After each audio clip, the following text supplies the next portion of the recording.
Hi, everybody. We're going to get started in just 2 minutes, so make your way to your seats.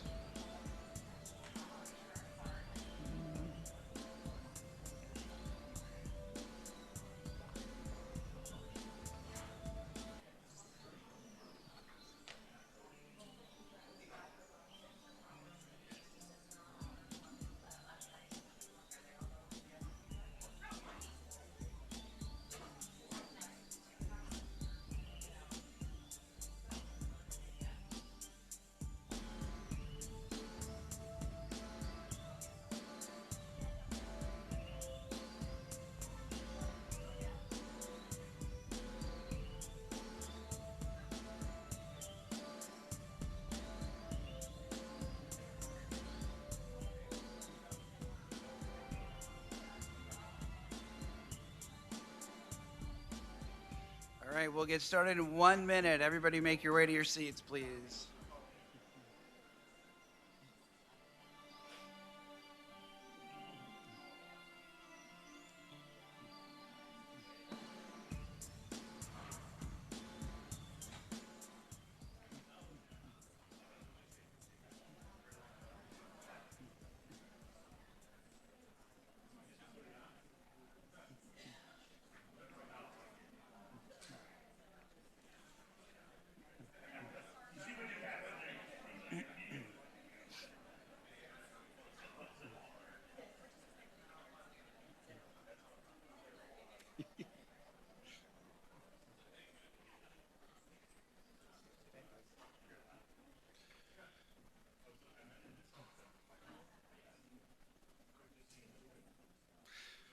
All right, good morning, everybody. How are you doing on this day 2 of the Navigating the Skills Frontier Summit?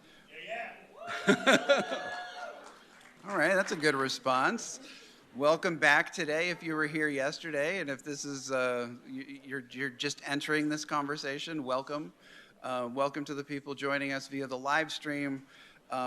We had such a great series of conversations yesterday. I really want to thank everybody involved in planning this event and really thank the speakers and the audience that was so participative in our breakouts yesterday and in the plenaries. We really touched on so many things. I can't do it all justice in a summary here. And I also don't want to belabor my remarks because we've got some great speakers this morning and I want to get to the agenda. We're going to follow basically the same schedule as we followed yesterday. We're in here for some opening remarks, and then we're here through about 12:30 for opening plenary sessions. We'll go to lunch, and then we've got concurrent breakout sessions until about 4:30 this afternoon.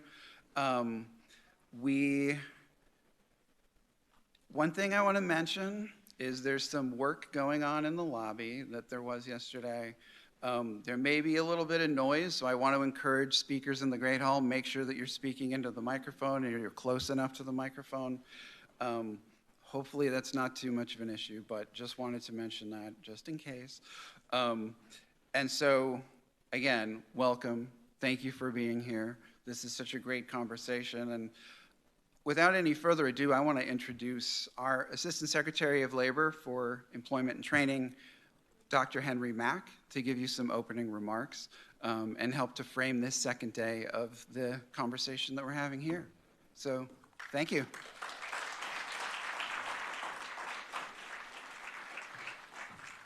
Thank you and good morning. Great to be with you. Really excited about the conversations that are occurring and certainly the summit. It's part of an ongoing effort ever since I was confirmed to try to figure out how to rapidly and quickly modernize the public-facing workforce development data systems and websites that we have. Largely all in view of not making the aim of a strong workforce a mere abstraction. So I recognize that the federal government has a significant role to play in not making a strong workforce an abstraction. And part of that is modernizing its data systems, solutions, and public-facing tools. Doing that itself also assumes other things that I think everyone in the everyone in the room knows. The other things being the more wonky, very particular, very important, however, updates to the data infrastructure behind the public-facing websites. And this is, again, all in view of not making a strong workforce an abstraction, all in view of trying to do everything possible to put everybody, no matter their race, no matter their zip code, no matter their socioeconomic status, on a pathway to prosperity. And we have to do that through, I think, innovative, bold, and different approaches. That is to say, not to default to the college degree for all mindset or the university for all mindset. However, that itself assumes, again, some critical updates, important initiatives that the Department of Labor, together with the Department of Education, can lead on in order to help do that. So one, we are here to modernize all public-facing workforce development websites. And within that, that itself assumes that the infrastructure and the data infrastructure and the taxonomies behind it also are modernized in a way that accelerates the mobility of every American worker and of every student seeking a life-sustaining wage and a high-paying job. I heard yesterday Matt Sigelman, president of Burning Glass, said we are in need of, quote, a more elegant taxonomy or skills data for various industries and occupations to better identify which skills will result in hiring and promotion. 100% agree. Again, let's not make this an abstraction, let's make this a reality. Let's try and figure out how to map skills to occupations in a regular, more normed, more rapid fashion, and connect students to the learning opportunities and the appropriate education level credentials that are required for the high-paying, life-sustaining, mortgage-paying job. And so we know this is important, and certainly this president and this administration knows that it's important, and I'm excited to try to move the ball down the field on all things modernization of data, the integration of data, the interoperability of data, thanks. And it's so cool to be in a room with people that clap for that sort of stuff, right? And so I cannot wait for you to see, for example, forthcoming guidance on the modernization or the enhancement of UI wage records. And it's not just mere guidance either. We're trying to put real teeth to it and real incentives behind it, knowing that enhanced UI wage records are a necessary condition for the work that you do and for the work that our ed partners do, but also a necessary condition for accelerating everybody onto a pathway to mobility to help them find the skills that they need for the job to change their lives. And that can't happen without the linkage that enhanced UI wage records provides between education programs and related training or occupations. So just yesterday, providentially, coincidentally, I think providentially, the Department of Justice Offices of Legal Counsel issued an opinion to the EEOC challenging the constitutionality of disparate impact liability under Title VII. This is monumental.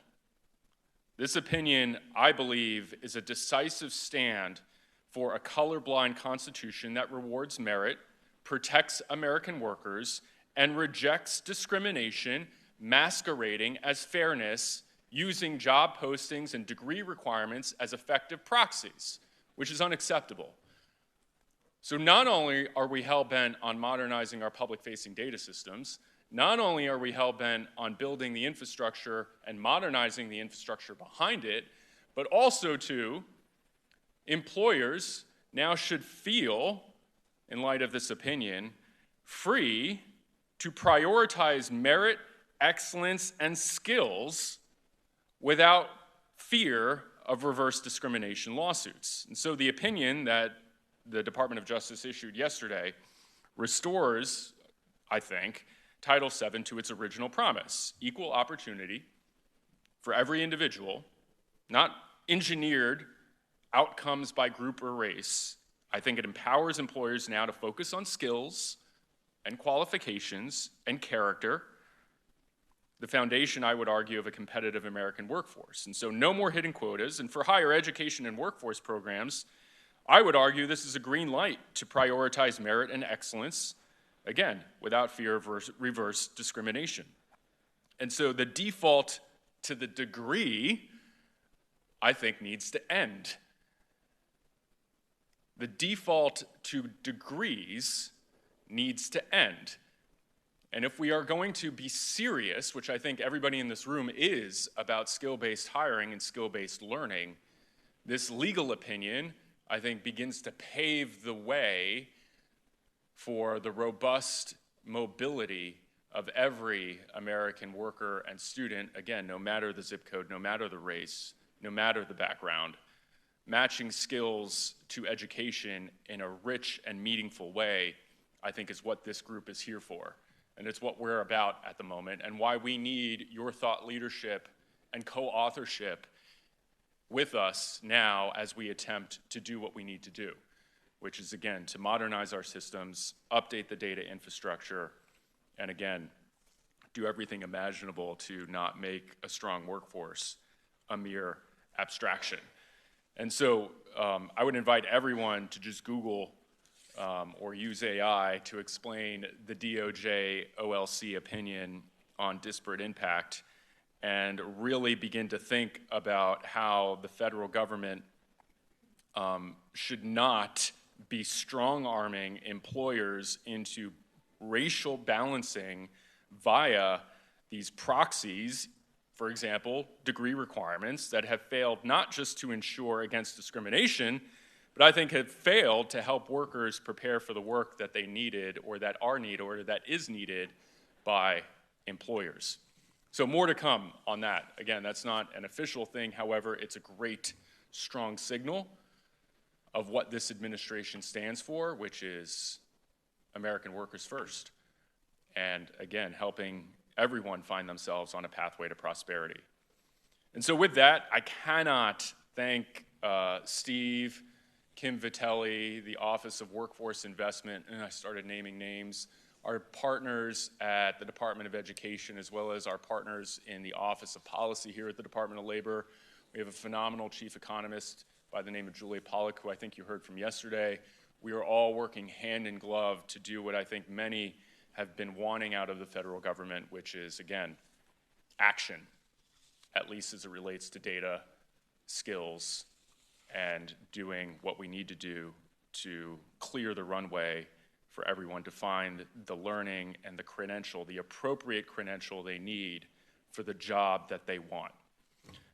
So again, thank you, Steve. Thank you, Kim. Thank you, everyone. Thank you, everyone, for being here. Thank you for coming to Washington, D.C., and looking forward to today's conversations. And so without further ado, we could not be doing this without our friends and colleagues and thought partners at the Department of Education. And so it's exciting for me to announce the next speaker, a great colleague who has been hand in glove with us as we begin to execute on the partnership between the Department of Ed and Labor, as we co-administer many of the Ed grant programs and sort of think about how they are meeting the American workforce, the American talent strategy. Dr. Casey Sachs is now the acting assistant secretary for the Office of Career and Technical Education. Like Marco Rubio, she has 5 other jobs. She's also the chief financial officer of the Department of Education, as well as the Department of Education's thought leader on all things artificial intelligence. And so with her background and her experience, certainly in ed, as well as workforce, we're lucky to have her this morning. So Casey, the podium is yours. Thank you, everyone. Good morning.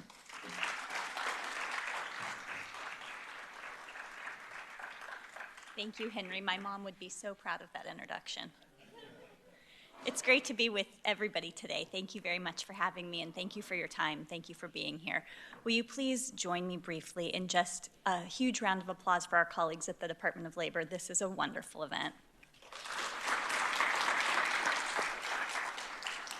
It's very fun for me to get to talk with you all today about navigating the skills frontier and what that means to me and what I hope that that means for you.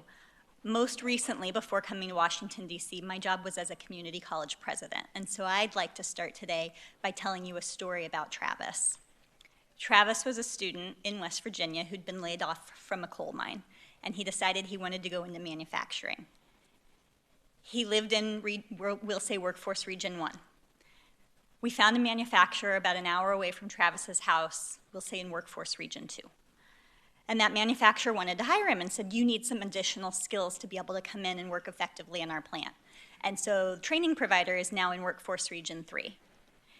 And Workforce Region 1, where Travis lived, they didn't have any manufacturing. And so manufacturing wasn't a priority for them. They weren't really thinking about manufacturing. They weren't aligned with manufacturing. It wasn't really on their radar because they didn't have those employers in that particular region. And so they weren't particularly helpful for Travis. And Workforce Region 2 said to the employer, we really want to help you, but Travis doesn't live in our region, and so we're not the right place to help Travis get the skills that he needs. And Workforce Region 3 had the right training provider, but the training provider said, well, we have money to support a manufacturer or a learner, but neither of those are in our region, and so we're not really aligned. So often, for students like Travis, they come into a situation like that all over the country, and they just give up. And we need the Travises. We need that talent. We need those people who are interested in going into advanced manufacturing to really engage in our spaces. And he's the reason why I think the work that you all are doing is so incredibly important. That we were lucky with Travis. We hooked him in. The employer went ahead and just paid for the training themselves. We handled it. He got what he needed. He has a great job now. We're really proud of him. But we have talented people in our system, and we have the employers who need them, and we have the education and training providers doing some really important work. States are absolutely trying to build better systems to keep all of this work aligned, but too often the pieces don't talk to each other, and they certainly don't always talk to each other in ways that everyone clearly understands. I feel like, and I think you all maybe share this with me, skills aren't always visible, that credentials are not always transparent, and employers don't always have simple ways to understand what a person knows and what they can do. We all recognize, and you're here today because we recognize that we need to make all learning count, that there's lots of ways to learn something, and that's wonderful. And I know Assistant Secretary Mack makes a really good point that certainly the college for all mentality isn't necessarily serving our employers all particularly well. That's important. But the messaging around it is just as important, and that comes with good data systems, and it comes with clear communication streams. And when we have so many disparate ways of talking to people, we don't always have clear communication streams. The Department of Education cannot do this by themselves. The Department of Labor cannot do this by themselves, nor the Department of Commerce. It really takes our entire community coming together and saying, we have workers and learners and employers who all need a system that's going to work for them. And I truly believe that the best solutions to these kinds of problems come from the ground up. They come from Travis. They come from the local workforce board or the local college or the local employer who see what's going on in their community and say, this is what would fix our problem. This is what would make this better for us. Hopefully you all have seen and read a document that we co-created, our offices and also the Department of Commerce last year. It's called America's Talent Strategy, Building the Workforce for the Golden Age, and it really outlines our perspective on how to align some of this work across the economy. It's where we talk about aligned education programs and workforce programs, and how do we align those with real opportunities for Americans. We also talk a lot about where we have room to innovate and where the federal efforts that we're trying to spearhead can really support and hold up some practical results. So certainly as we begin day 2 of this convening, I hope that all of us can be concrete, that let's talk about scale, let's talk about what states can implement, what's real, what are strategies that people could actually walk away from, what's the data that's needed, what's the infrastructure that's missing so that we can address those barriers and remove them. Most importantly, I hope we keep Travis and the millions of other workers and learners like him at the center of the conversation today. Thank you so much for having me, and I hope you have a wonderful day.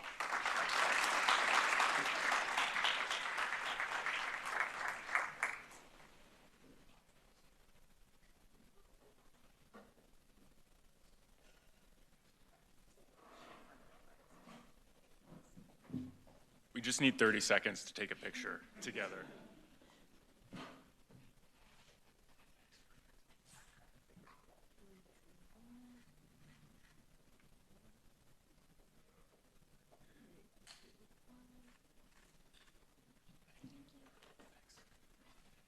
I just wanted to, again, double click on something Dr. Sachs just mentioned, which I didn't.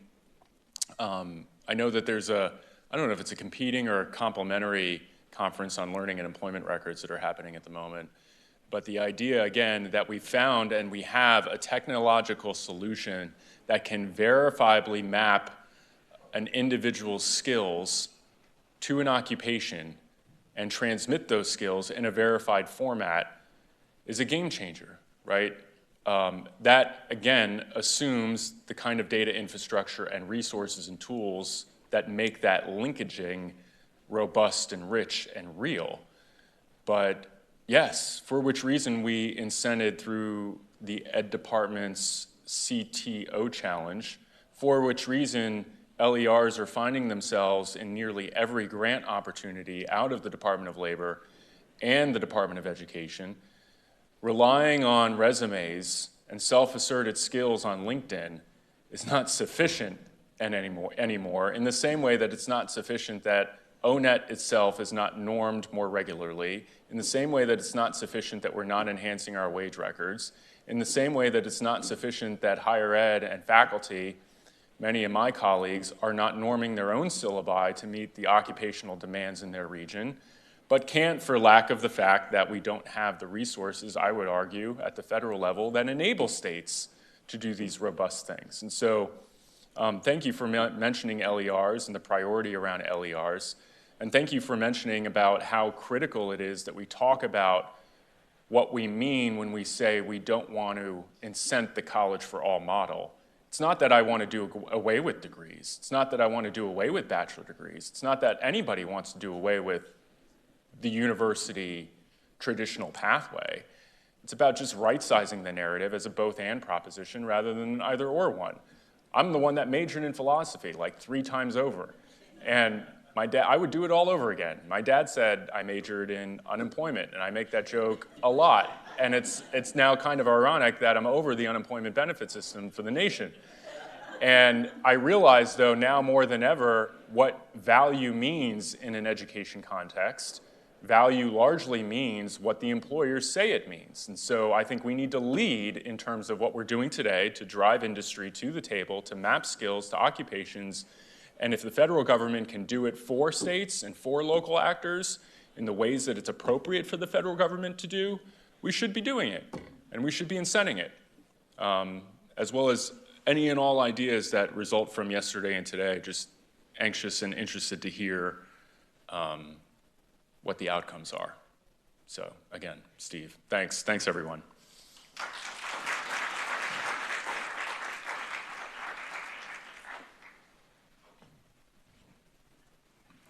Let's do one more round of applause for Dr. Mack and Dr. Sachs. Thank you for those remarks to help frame this second day. I'd like to, well, first I'm going to note that we are right on time. It's 9:30, so that's the first accomplishment.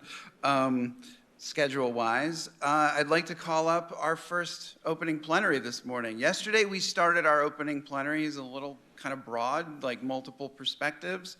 This morning we're going to go a little bit nerdier to start out with. We're calling this session, I hear some opposition to that characterization. We're calling this session Pioneering the Skills Landscape. And we've got really some great thought leaders and problem solvers. And I'm going to turn things over to Brandon Brown, our Chief Data and Analytics Officer for the Department of Labor, who's going to moderate this session, and ask the other panelists to come up to the stage.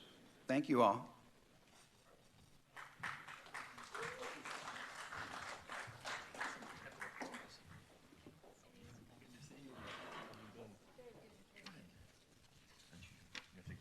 Good morning, everyone. Okay, so now I have to stay here the whole time. Okay.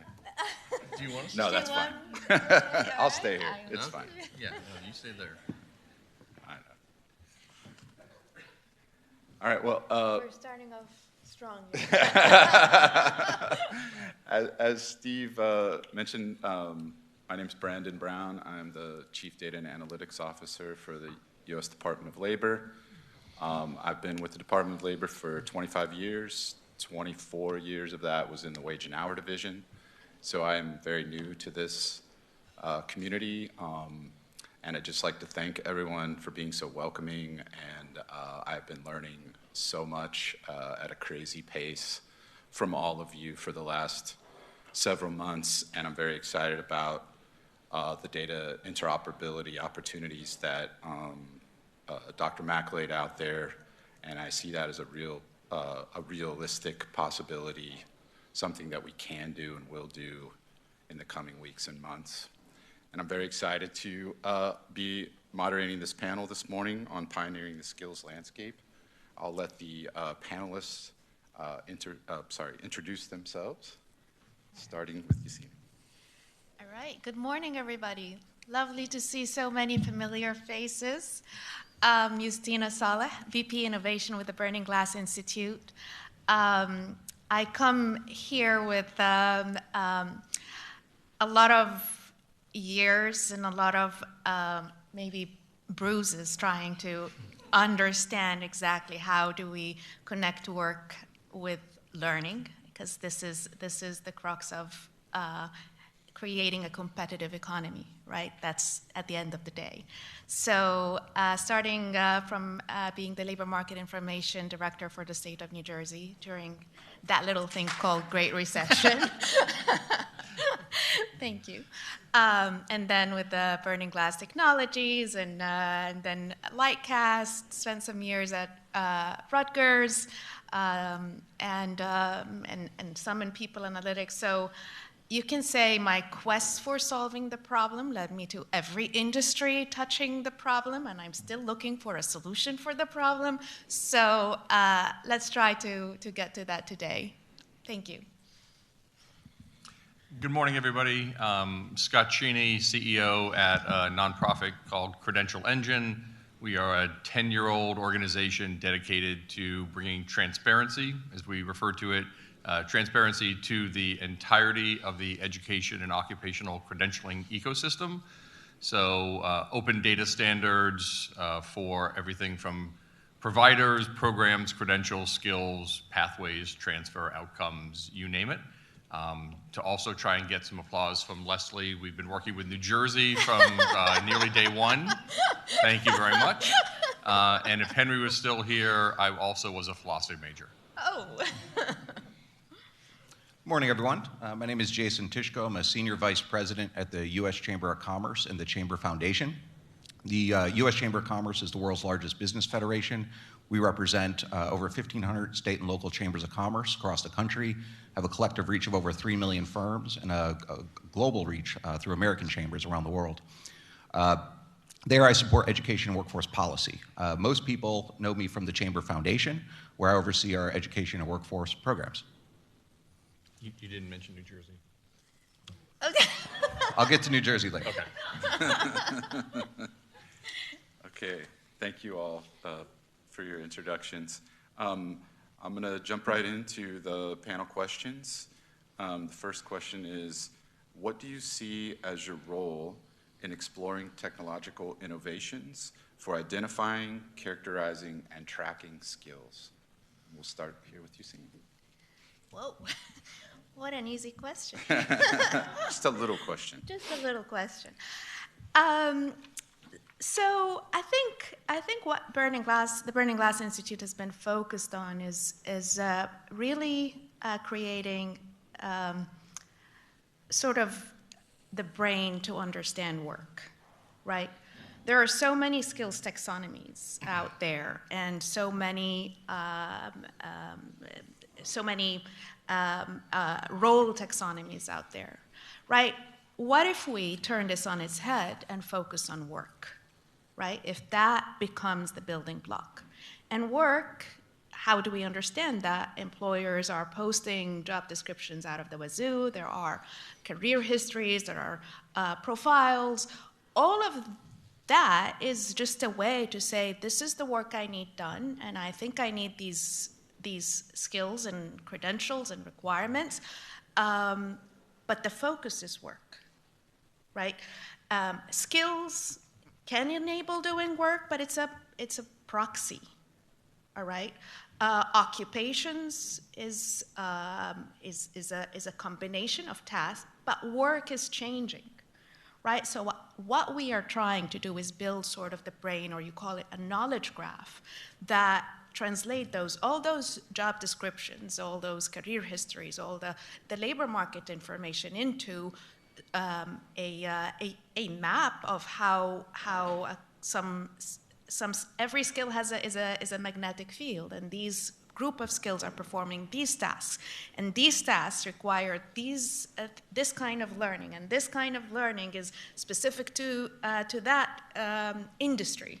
And then that will result in people creating all that. So if the focus is work and productivity, what do we do to actually create that centralized brain for employers, policymakers, educators to tap into? And everyone is seeing the relevance, the implications in what is relevant to them. So rather than let's have one taxonomy, let's have one occupation taxonomy, one skills taxonomy. Like let's see how work is changing, how tasks are changing, how skills are evolving. Around that, those groups become roles, and those roles and a group of tasks. Sometimes it will have implications on each sector. So that's what we're very easy. Just developing a brain. No big deal. So when I think about the work that we're doing at Credential Engine and the technology that we're contributing, and Brandon, you talked about identifying, characterizing, and tracking. So we're not in the business of characterizing, right? Our job is not to make value decisions or determinations, or to say that this is aligned with this is better than that. That's not our job. That's a lot of your jobs. Our job is to make sure that all of that information, and we know, and I think Sean Murphy said it yesterday, we know that there's at least 1.8 million credentials in this country. Mm-hmm. And that's just what we could lay hands on. It's not the things that are offered between the businesses that are offering business-to-business training, that never see the light of day in the public sector. So if Boeing orders a new piece of equipment from, I can't even think of a supplier to Boeing off the top of my head. If they order a piece of equipment and the supplier of that equipment comes in and trains the Boeing employees on how to use that piece of equipment, and they are certified in that, that's not tracked, at least in the public arena, mm-hmm. right? And so we don't know how many trainings are in that space and how many credentials are in that space. So 1.8 million conservatively, easily over 2 million if we start to count everything that's in that B2B market. So our job is to identify, find all of those credentials, the skills that are associated with them, the connections between those skills at a job, the pathways between those skills, the outcomes, the value of those, and to have all that data be open, public information. You're going to hear me say this a lot today, and it's a line that I'm using more and more, and it's actually being picked up in federal policy. That information needs to be solid data. Solid meaning structured, open, linked, interoperable, and durable data. If our goal is one thing, we talk about transparency, but transparency is kind of a nebulous term. It's to make sure that everything in this ecosystem, in this marketplace, from the provider side to the employer side, we talked yesterday up here with Revelio Labs, the difference between skills and work roles and tasks, all of that in our mind should be open data, should be solid data, so that everything that you need to know, short of personally identifiable information, is publicly accessible as open data. If we're doing that, that's the data set that feeds into the brain that Burning Glass Institute and others are creating to make sense of it all. So our job is to identify and to track, as it were, to keep track of all of that information and have it be accessible for all of you to do great work, whether it's pathway tools, talent marketplaces, LERs, evaluation, research into what is better than what. Should we have a Uber taxonomy or not? Not my job to figure out. that's for other people to figure out. But you can figure it out better if you've got all this information accessible as open data, and everyone can lay hands on it, and we can actually have robust conversations about a common data set, as opposed to everyone having a debate about pieces of the elephant, right? So we don't characterize our job, and so the technology that we use are pretty simple, and they're all open source. That's the beauty of it. You all can have access to them. The first is the credential transparency description language. It's the largest, most comprehensive open source data schema to describe this entire space. So CTDL is one. But because we know that there's 1.8 million credentials, countless skills and competency frameworks, over 134,000 different providers of credentials, that's a massive undertaking. So we're increasingly using AI to be able to find and extract and transform all this information into CTDL. So you may have seen yesterday we announced we got some funding from Google to help us build the AI tools to do all of that extraction. And that tool set is called CTDL Extra for extraction and transformation. So those are the first two kind of technologies that we're using around the skill set. And then the third is also a recently announced rollout is an issuer identity registry. It's basically a trust registry. It's adding that layer of trust and verification into the ecosystem to say, we know this is Ivy Tech. Ivy Tech, we have now identified, we have proven that that is in fact Ivy Tech. And everything that Ivy Tech says they offer, we can track back to a verified identity of the provider. So we're bringing that extra layer of trust into this transparency ecosystem, all of which we think is going to help not us to make decisions about skills, but for you to make decisions about skills. And what should we be doing with ONET? And what should we be doing with identifying taxonomies? Is it one, or is it a federated mapping of taxonomies to understand the ecosystem? That's not up to us. Our job is to get you the open data so that you can be doing that work. Thank you. Jason? Great. From the U.S. Chamber Foundation's point of view, where we have focused our attention is promoting data and technology standards for jobs, employment, and people. So complementing what Credential Engine's been doing around learning opportunities and credentials. And really our journey started with kind of getting the demand signal right. And what we learned over the many years of implementing talent pipeline management, TPM, it's our talent supply chain solution, is we can teach companies and their preferred associations how to build high-performing talent supply chains and how they could do that in a way that actually produces better job analysis where they're able to kind of communicate and right-size the hiring requirements, including skills. But a lot of that is just locked up in their own systems. It's not transparent, it's not shareable, except to those preferred providers they share it with. So we've been working to try to get employers to make that more transparent through technology and of deploying tools like JobSide to help send that signal and make it openly accessible to anyone who wants to know in any given market which employers have validated which skills and hiring requirements for which jobs.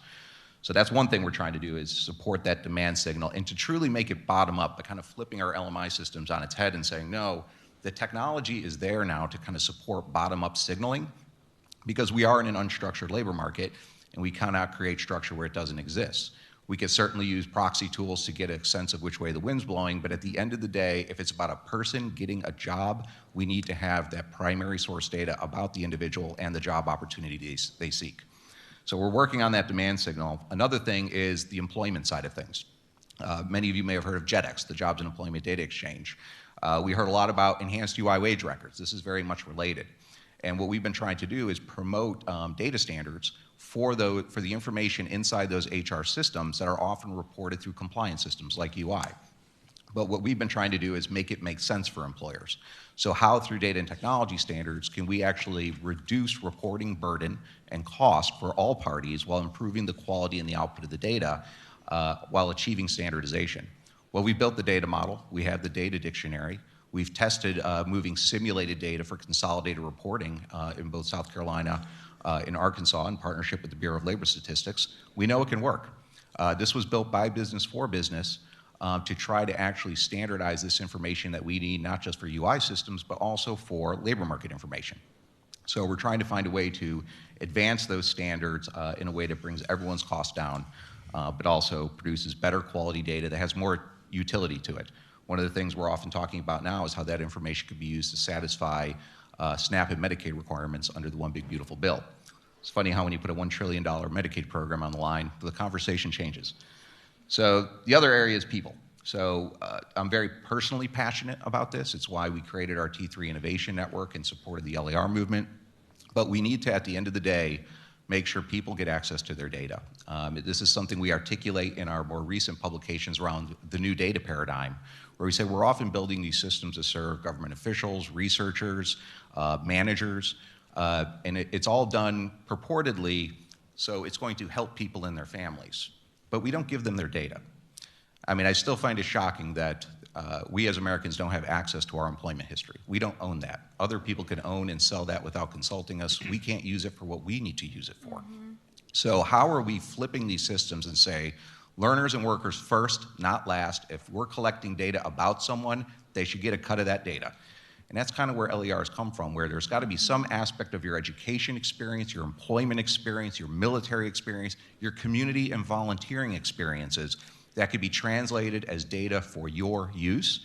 And I believe there are ways that we can kind of shift from this old data paradigm that was kind of built on these very kind of like single use cases, highly siloed, fragmented systems, to something where there's more universal access to this data so individuals can collect that data and get to work. A lot of this could be automated now. Like, we don't need to have these complex tech stacks to do this. If an employer is structuring the data in their system and sharing it as a UI wage record, as a new hire record, as many other things, we can automate moving some of that data to the worker themselves. So this is not increasing burden, but is equipping them with the information they need. And if we have Credential Engine doing its part, and we have employers doing their part. And you do. We can even do the skill inference. This is a little bit of what Julia Lane was sharing yesterday. And we can make, it's going to take time, but this is eminently achievable. But that's how we're hoping to add value, Brandon, to this ecosystems: jobs, employment, and people. Now, I want to pick up on one thing that Jason just said, and it's really important, and it's oftentimes lost. If employers are providing structured data from the source, right? If educators start to provide structured data from their source, if training providers start to provide structured data, everything that we're talking about is massive workaround because we don't have, so here's the analogy I always give, right? We make it easier in this country to have people plan a vacation on Expedia than it is to map their own pathway through education and training to a great job, right? And why does that happen? It's because the entire travel industry has agreed to use a common data standard. You would not open a hotel in this country without making sure that you were found on Expedia. You would be dead in 2 months, right? You would make sure that your data is found as structured data from your website, because that's how you do business. Do we do that in education and training? Do we assume that every provider of education and training is actually putting data out? Do we have employers put data out about their employee records and everything else that Jason's talking about? No. Should we? Absolutely. Yeah. Right? Yeah. So we're just talking about big workaround, tech workarounds to fix a fundamental market problem. And so one of the things that we need this administration and this agency, this department to do is to put out clear guidelines to change that. Yeah. Let's actually start to have structured data available about this entire ecosystem from the source, so we're not building AI workarounds for all of this. I'll get off my soapbox in a minute.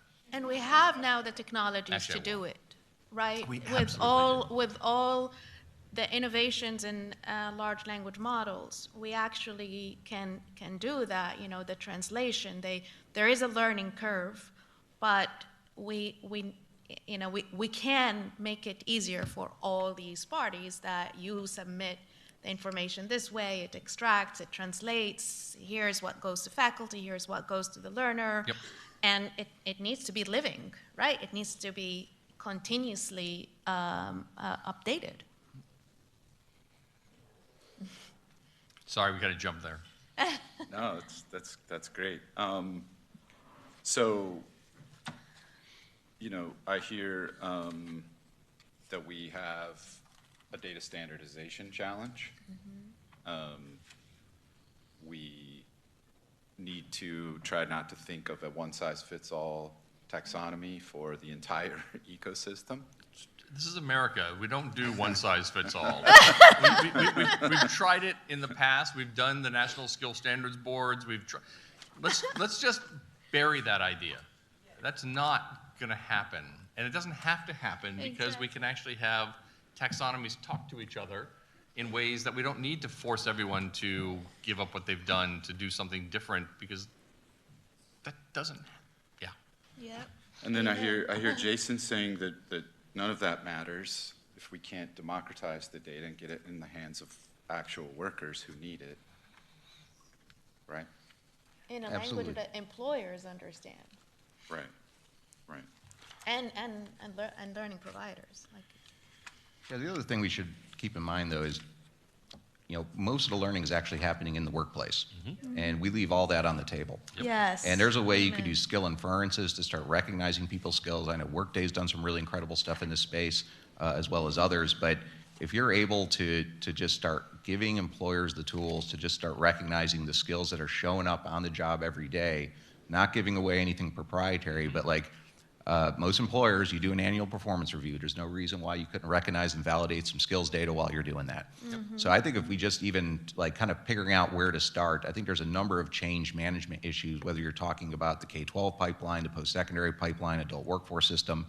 But if you just start with the incumbent workforce alone, you got 170 million people there that you could start recognizing and validating skills. And if you're talking about culture change, the more the people in the workforce today are seeing, hey, I have skills too, I can validate my skills and use my skills, they're going to be far more likely to kind of work with people who are coming through the pipeline to say, I want to recognize your skills too, because they're working for me, I can see them working for you, but we're always going to be stuck in this conundrum of, as Dr. Mack said, we've been using this proxy of a degree. Well, people who have a degree tend to hire people who have degrees. Yep. So we need to create a culture of skills, and I think it's start with the current workforce. Don't put all your time and attention exclusively on the K-12 or post-secondary pipeline. Beautiful. And it's not just that most learning happens in the workplace, it's the most valuable learning that happens in the workplace. Yep. The thing that you really want to be able to recognize, which we can't because it's all hidden and unstructured and not being made open in the public. Yeah. So building upon that idea about the most valuable training happening in the workplace, Jason, you said that that's not a big lift for them to document that in what ideally would be some kind of standardized format. What are some of the ways that we can create incentives for them to do that? Yeah, what I would suggest is we've actually done the opposite in our current data paradigm. We've created this kind of massive compliance reporting system that just increases burden and cost for all parties, and it's really hard to get untangled from it. Even in the context of a single program like unemployment insurance, there's 53 systems. None of them share a data model or share a data dictionary. So if you're a company that is multi-establishment across those systems, that's a customized report that you have to do for each of them. Seemingly the same data, but not. So that's just one system. Let's talk about new hire. Let's talk about the BLS surveys and reports. We've documented over 150 instances where a company might have to share this information. So when you ask them, will you share more or yet another report, the answer almost always is no, because we are constantly pushing this data out. There's no value proposition for us, and unless you kind of give something back, we're not likely to take something more on. So our modus operandi has been find a way to do this that actually reduces burden and cost, that gets employers to share more valuable data and they can share in the value proposition. One way to do that is standardization. That simplifies things for everybody, and if you were to do that, you can give them that easy button and do the skill inference if they don't want to do it themselves. So I think there's all kinds of creative ways we can do it, but we need to meet them where they're at. This isn't a vacuum that we're in where they're not doing all these other things. So how do we lessen their burden while also helping advance this skills movement? But I think that's where you need to kind of make a deal. And what I honestly believe is just we've had this collective action problem where it's not one conversation we're having. In the context of UI, it's 53. And that's just one program. So I think why this conversation and event and kind of the intent of the interagency agreement between labor and education is so important is, can we have that one conversation, strike a bargain, and get this done, or at least get started?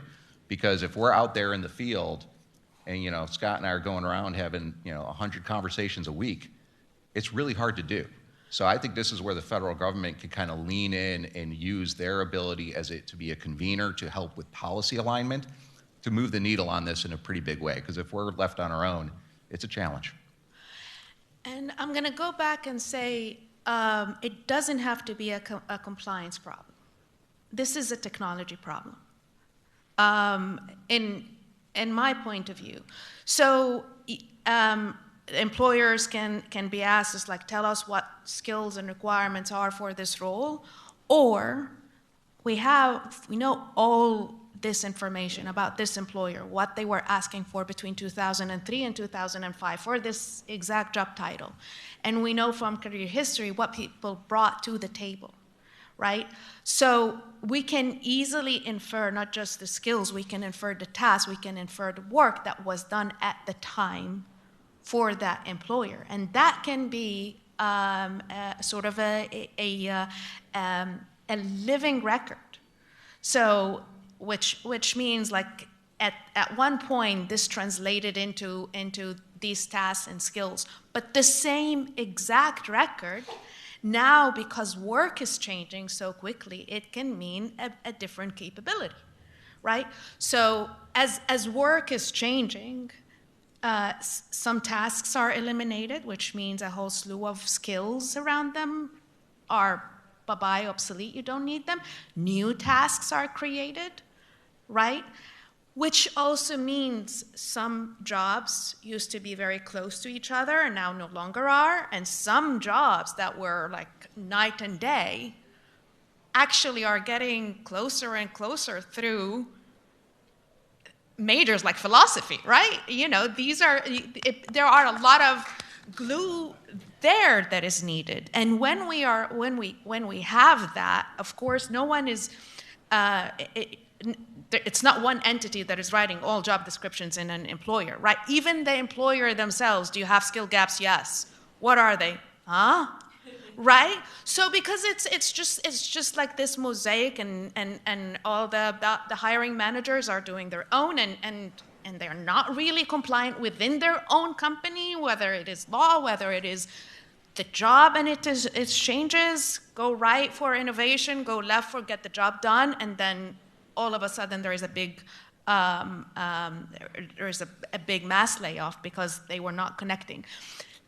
Just like Jason said, we can insist on it being a compliance problem, but we can use technologies and say, we know that they worked here. These are the tasks that we believe from that brain, the knowledge graph that we have. There are tasks related to employers, related to a sector, related to credentials, related to skills, all that, and everyone is seeing what they need to see. And I liken that with everyone has a headphone with a translator. It's a Tower of Babel. We can insist that let's have one common language and make it all simple, or we say everyone needs a different function of that brain. One is creating learning objectives and teaching curricula. The other is the employer wants to get the job done. And that means different things between talent acquisition and hiring manager and the C-suite, right? That is also there. The worker just wants to know what that means. And we can use the technologies that have been developed to continuously have this. It doesn't become a record, it becomes, this is what I can do. And the problem was solved already in banking, in travel, in all that. Like you don't need to see where the dollar, there's blockchain. Like what if we become a blockchain of learning that takes into account all sort of learning, and how long did you use the skill? The model, the brain knows, we just haven't tapped into it. So I hope through this we can think of how to leverage technology to enable employers, enable workers, enable learning providers, rather than add yet more compliance requirements. Because no one wins if that's the case. So I want to, go ahead, Scott. I'm going to take that case of, and Jason is 100% right. Employers are like, enough already. Yeah. How many of you come from the education and training side, and maybe an institution of higher ed? How many of you would really love to have the government ask for one more reporting requirement? Yay. How many of your institutional research departments really love being told that you have one more thing that you have to report on while we're cutting your staff? It's the exact same issue, right? So I'm a simple man. I'm old enough now that I've just begun to simplify things. I'm going to go back and say it again. Structured, open, linked, interoperable, durable data. If you ask an employer, come on now, solid data, folks. Thank you. If you ask an employer, we know that there are 25 reports you have to issue, times 53 states and territories. Just put the data that's necessary out one time as structured, open, linked, interoperable data. Then someone can come pull the data needed for this report. You can actually have an easy button that says, oh, yeah, you are, okay, yeah, for this report. We have the technology to do this now.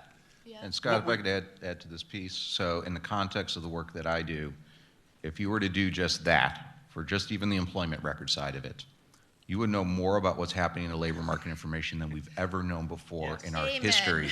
Because now, even if you go through the UI system, well, it's still a UI wage record, and it comes with all the complexity and baggage there and legal considerations, which we heard Scott from NESWA talk about the other day. If we're structuring the data at the source and it becomes something akin to like a national employment record, you would be able to tap into standardized structured data per payroll cycle. So we're not even talking like going from quarterly to monthly. It's per payroll, which in some industries is every day. We would know more than we've ever known before, and we can fully automate this so it brings the cost down to nearly nothing for third-party administrators and employers themselves. So if there's one thing, I really think that we're stuck, and we've been having this conversation for, how many years now? Right? Decades. Decades, and we're still having this conversation. We need to act, Julia, right? We need to act. We need to just do this. And if there is an administration that is willing to just do things, I think we're living in one. Yeah. Let's just do this, right? Because we don't need to have this conversation in 2 more years. We don't need to have the same conversation in 4 more years. And if we don't just do this, we're going to have the same conversation, and Julia's never going to retire. And Julia really wants to retire, right? And like, Scott, one practical thing we've long talked about in doing this for you, hon. I am.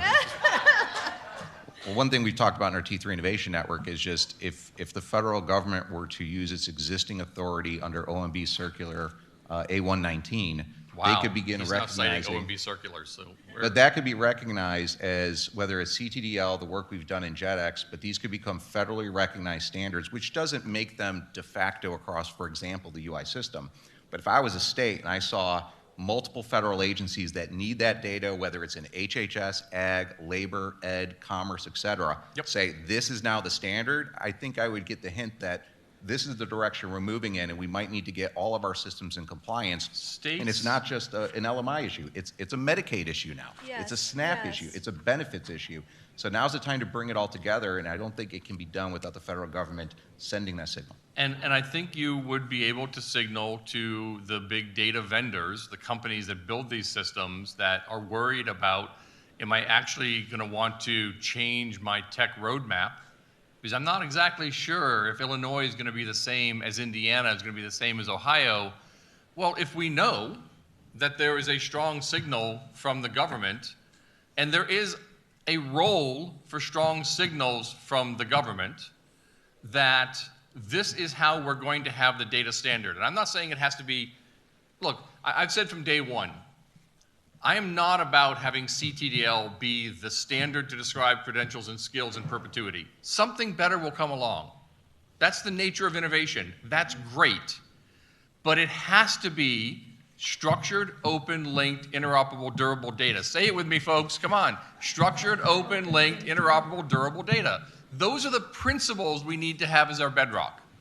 What is actually the standard that's going to meet that? I don't know what it's going to be in 20 years, right? I hope CTDL is still around. I hope JetX is still around, but there's something better that'll come along. But we have to stick to the principles, and if you have those principles in place, then you can actually have technology innovate to have a better design, a better mousetrap to meet those principles, but we're still using those principles. That's what we have to rally around, and that's what the government can do. I don't get off the soapbox easily. I don't. I say I'm going to, but I don't. And where we will need to implement those standards again, and where should investment go?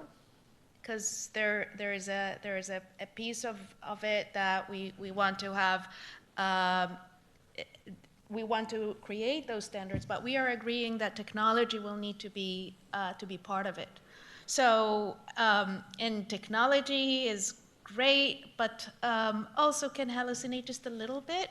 The technology is available. So I think a lot of investment should also go into the systems that will allow this to not become another burden for employers, learnings, and providers, right? So what should the technology look like? What are the guardrails? What is it reading? How does it infer? What does it expose to each relevant party? Again, everyone needs to have their translation system. I don't want to. You speak skills. I speak work. You speak curricula. Don't tell me now you can't speak curricula. You can only speak skills, because I'm not qualified to do skills extraction. But technology can help. So how can we, do we want to leave it to all technology providers to solve the problem and hopefully hope for the best? Or do we need to think about that it is a very critical problem that cannot be solved just by, again, creating the standards and the storage system for all the data, that all the steps involved need to be rethought, right? From downstream, upstream, everywhere. So it's a very solvable problem, but we want to think about all aspects of it, especially now. One thing I just want to, an important caveat is standards recognition is not standards development. And like many of these organizations and governance structures are already there. Right. All the work we do, it's not JetX, we've done it through HR Open Standards Consortium. They work with the HR technology companies. So we go to the right venue to get this done, and you have many of these groups, and they're ready to go. And if we had the federal government leaning in, states leaning in, NIST leaning in more perhaps, it's not about redoing the work as much as it's about defining the use case, going in and saying where there is a consensus standard that can be recognized, that's what we do in America. And we've done it for Bluetooth. We've done it for electronic medical records. Yep. It's what creates all these markets and innovations. We've just not really leveraged those tools for our industry. Yeah. Now's the time. This has to be, I know we're sitting in a Department of Labor, Department of Education gathering, but this has to be government-wide. This has to be within OPM for the government itself. This has to be at Veterans Administration and DOD, who are two of the largest providers of education, training, skilling in this country, right? So this can't be seen, this happens too often. Oh, that's just a higher ed kind of initiative that ed is doing. Oh, that's just a workforce initiative that labor is doing. That's not about us. That's not about the, no, this has to be consistent and comprehensive across the entire government, because this happens, I can't think of an agency that is not A, training its own internal people, but probably has some touch, transportation, energy, all have training initiatives, all have training grants and programs. This has to be a massive, consistent, comprehensive signal. And that's great we're having this conversation here, but I'll go downtown and have it with OMB and the White House and others as well, because this can't just be, oh, isn't that nice that labor and ed are doing this? This is bigger than just that. Because Travis, That's an obligation on you, my man, to take this down the street. I'll go with you. Okay. like Travis, again, is not just a one person coming to a workforce agency. Travis has family. Travis has health needs. Travis has an employer, sometimes many employers that are not, it looks like these are three completely different jobs, and they actually turn into one thing that can enable, with a little push, Travis can get this degree that recognizes all the learning credit that the Travis has done throughout the years, and needs transportation, needs all of this are needed. So it is not an isolated. It's not just let's create some standards. Yep. Let's make sure that Travis is competitive and productive. And exactly, it's not the employer is not making any favors to hire Travis. They are actually getting work done through Travis. So I'm hearing that we do have a certain consensus around the need for the federal government to establish something by way of a standard that everyone can say, okay, I'm just going to adopt that, and then that will create interoperability across the ecosystem. My observations in listening to all of the people in this community over the last couple of months suggest that largely those challenges have already been solved, but in isolated places, one state has done something fantastic. There's a lot of solutions out there. What's an immediate concrete step that we can take in the federal government to make some kind of declaration like that? You mentioned the OMB, circular pathway. What are some of those other levers, and what's some concrete mechanisms that we can say to this community, that we can say to community colleges, training providers, state workforce agencies? Here's the standard, and if this feels daunting and going to require a lot of infrastructure and technology, what do we do with that? How do we provide them support for that? I have a couple ideas. Absolutely, it's standards and tools. Those are the two things I think could be done, well, and capacity building. On the standard side, use the OMB circular and specify these standards for these use cases that impact these programs and agencies. And just put it all out there, and then say, this is how the federal government, whether through NIST or another body, is going to actively participate in these standards bodies that maintain this governance to make sure they have a seat at the table and things can improve over time as needed to serve those programs.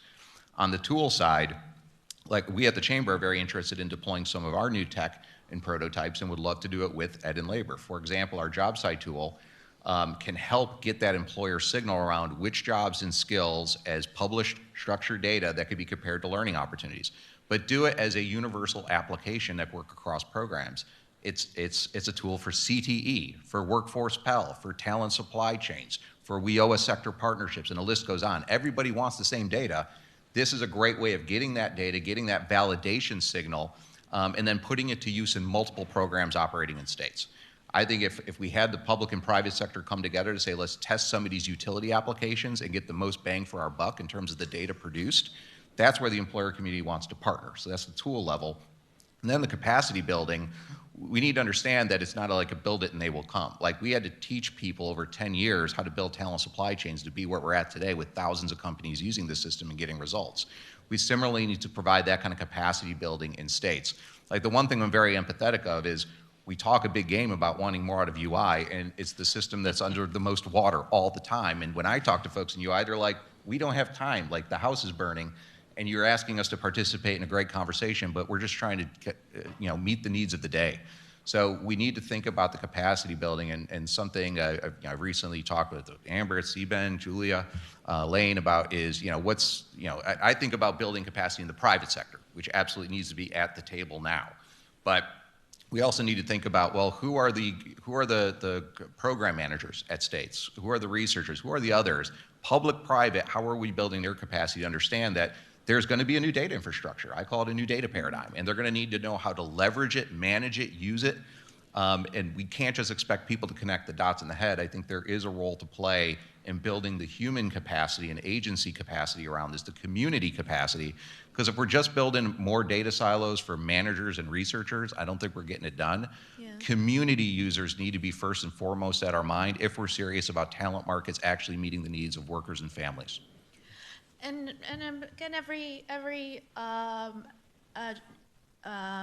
place, every government, every local government will have its own infrastructure and its own processes. So we can, when setting those standards, we can focus on processes, that these are the inputs that you need to focus on, or we can switch it on its head and focus on the outcomes. All right, and I think as outcomes, we say, here's the input that you need to have. That's one way, but at the end of the day, you will need to have a data that someone like Travis and an employer like Amazon can use that looks like this. And when you are devising those interoperable standards, you need to make sure that it leads to these outcomes on both sides. So I think, and what kind of technology to use? Guidelines on technologies to use will be very, very important. And there will be a lot also on transparency in terms of employers, and we all know that LLMs are black boxes. So we can't, regulating the inputs are really, really hard, but making sure that the outputs meet certain standards are much easier. And so I think our challenge is to think of what should it look like from an outcome, from what it does rather than what goes in, I think is very, very important in the process.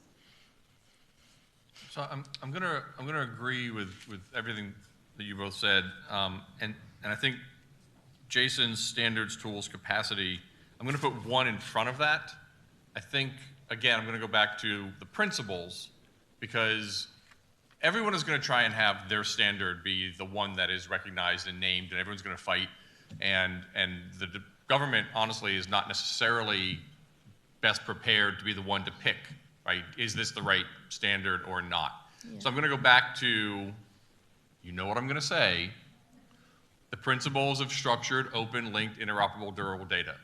And so I think the first thing the government needs to do is to say, we're going to rely on RDF and World Wide Web Consortium's standards, and it has to meet those principles. First thing. Let's just signal to the entire country that the federal government is going to have these requirements. Those are the principles. Then you can start to say, does CTDL meet that? Does JetX meet that? Does CASE meet that? Does SEDS meet that? Does whatever else, IEEE?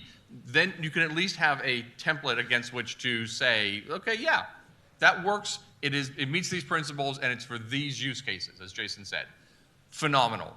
And I say that because when I took this job 10 years ago, and you came up to the government and you went to the Hill and you started talking about interoperability and transparency and open data, people were looking at you like, huh? We're now having this conversation 10 years later. We've made enormous strides in having people say, oh yeah, interoperability. What is a learning and employment record? So we've made progress, but there's still just, we need to have first principles first. So then you have, principles, then naming the standards, then you can get to the tools necessary. And on the capacity issue, I go back to, this can't just be about helping higher ed or early learning get their data systems right. And we need to have the UI.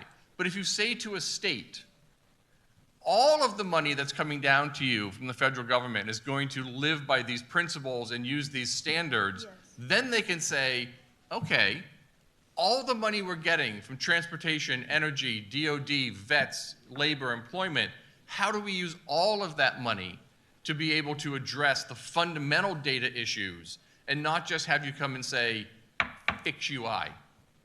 They're going to just be really frustrated at that. But if they are told that this is where we're going and all of this funding is available to do it, and I'm really not looking at Leslie now as a state person or Scott who came from a state saying, yeah, that sounds easier to do, but I do think that if we said this is consistent, this is government-wide, and this is all of the funding that you're getting can be used to make those fundamental data shifts. And remember, I really believe this, if we do this right and you start to output the data from the source as structured data, you need to make that change once. And then all the data that is made available through that structured data capacity is always going to be available in that format. So we're not talking about you have to fix this every year or every time Congress changes the UI rules, right? Which we did for a long time. You do this once the data is available as structured data, done. I think the sense of history is important because, if we were to even go back to President Trump's first term in the American Workforce Policy Advisory Board, there were things that people wanted to do then that I just don't think could practically be executed at the time because the work had not been done. That's right. So it's not like we've been dragging our feet, but this has been a 10-year journey for us both. And I think where we are now is fundamentally different than where we were even a few years ago because we never stopped doing the work. Philanthropy never stopped supporting the work. And we are at a unique moment, which is why we try to come out and start characterizing it as a new data paradigm, because we think the shift is possible now, but I just really hope we don't miss the moment. Yes. Amen to that. Yeah. Justina mentioned the idea of a knowledge graph, and then Scott, you mentioned resource description framework, RDF. It's because Steve insists that this has to be the nerdiest of all the data panels. Well, so far we're not the most contentious. I haven't accused anyone of being a Viking and raiding some country. So, I think the vision of using data standards like RDF, WC3, schema.org to move this ecosystem to a state where it can become one giant distributed graph database where the connection points are extremely flexible and allows for, particular industry domains to build out their own, and if done according to a standard, will be innately inoperable with the rest of that data. I think, to your point, Jason, that vision, which frankly began like 30 years ago with W3C, it felt daunting, like a boil the ocean kind of challenge. And so, RESTful APIs and data warehousing kind of won out in the intervening decades. But now we're here with new technology. Now we have large language models that love RDF. So can you guys talk a little bit about what does that revolution mean? Not in terms of asking AI in a sort of generic way to, translate or solve the skills interoperability problem, but the specific way that LLMs can help to accelerate and update those repositories of skills and other things that are important. I'll give you a building on practical- RDF and knowledge graph concepts. Here's a practical example. Let us say we are successful with promoting data and tech standards for job and employment records, and it is available data that, let's say, could be pulled per payroll cycle. I would love for that to be part of a public-private data utility that could support all kinds of products and services, both government as well as what the private sector could do with it, folks like Burning Glass Institute and others. But would love to get that and then say, if such a thing existed, how could AI support the Department of Labor with what we talked about yesterday, what Julia talked about, with how do we update ONET? If we're keeping it, how do we update it based on what's actually happening in the labor market? Now, how are you going to take 170 million plus data points per payroll cycle and interpret that as concrete recommendations for ONET? Now we have AI. I think it can assist. So I just think like these are tools we didn't have before, but that would be, I don't have the answer for how ONET then gets updated, but I would love to kind of get some really smart people together to say, here's the data, solve for that. Yeah. And I will go back to the point of principles first, because we can agree on principles, on what that system would look like, right? I think it is very important that we think about creating a sort of a labor market specific large language model. And so rather than we are taking everything, imagine that we actually fine-tune a model that takes all the payroll data, unemployment data, all this data, all the skills data, job descriptions, career history, all that become part of a large language model with specific principles. Again, we have certain principles that we are looking to achieve these outcomes through this system. And so we're putting like guardrails on what the input are, as well as guardrails on what the output looks like. And that is very, very feasible with the technologies that we now have. We don't have yet a large language, a labor-specific large language model. The knowledge graph is getting us there, but it needs all the inputs, so we can start to extract the data in a certain way, and then all this data becomes living in themselves, right? Because what you read today, 5 years later, you will read it differently because the work has changed and all employers and learning are changing. So we can use that system to continuously evolve. And with that, then we can start to keep track, like here is the history, but we are using signals of how the job descriptions are changing, right? What are employers asking for? We are focused on work and tasks and the functions that they are performing rather than here's an occupation, right? We really want to make sure this is actionable. What is principle? That whatever we decide on doing needs to be actionable, and actionable in all levels, from policy to learning to an employer to an opportunity seeker, all of that. So that is something that is really, really important in the development of this knowledge graph or large language model, and detecting, using our technology to detect new tasks are emerging, which means new skills are required, which then goes to these learning providers. You are not teaching that, or you are teaching those in the wrong domains, right? It needs to, what are exactly the business activities that are being performed? We want to focus on the worker, but the worker will thrive best when we have the work they're doing and productivity as the common problem that we are trying to solve, right? So with that, as we see how the skills are changing, and having a system, a brain that is have like very high neuroplasticity, right? That it is learning, and some aspects no longer needed, some aspects are added. That will be very important.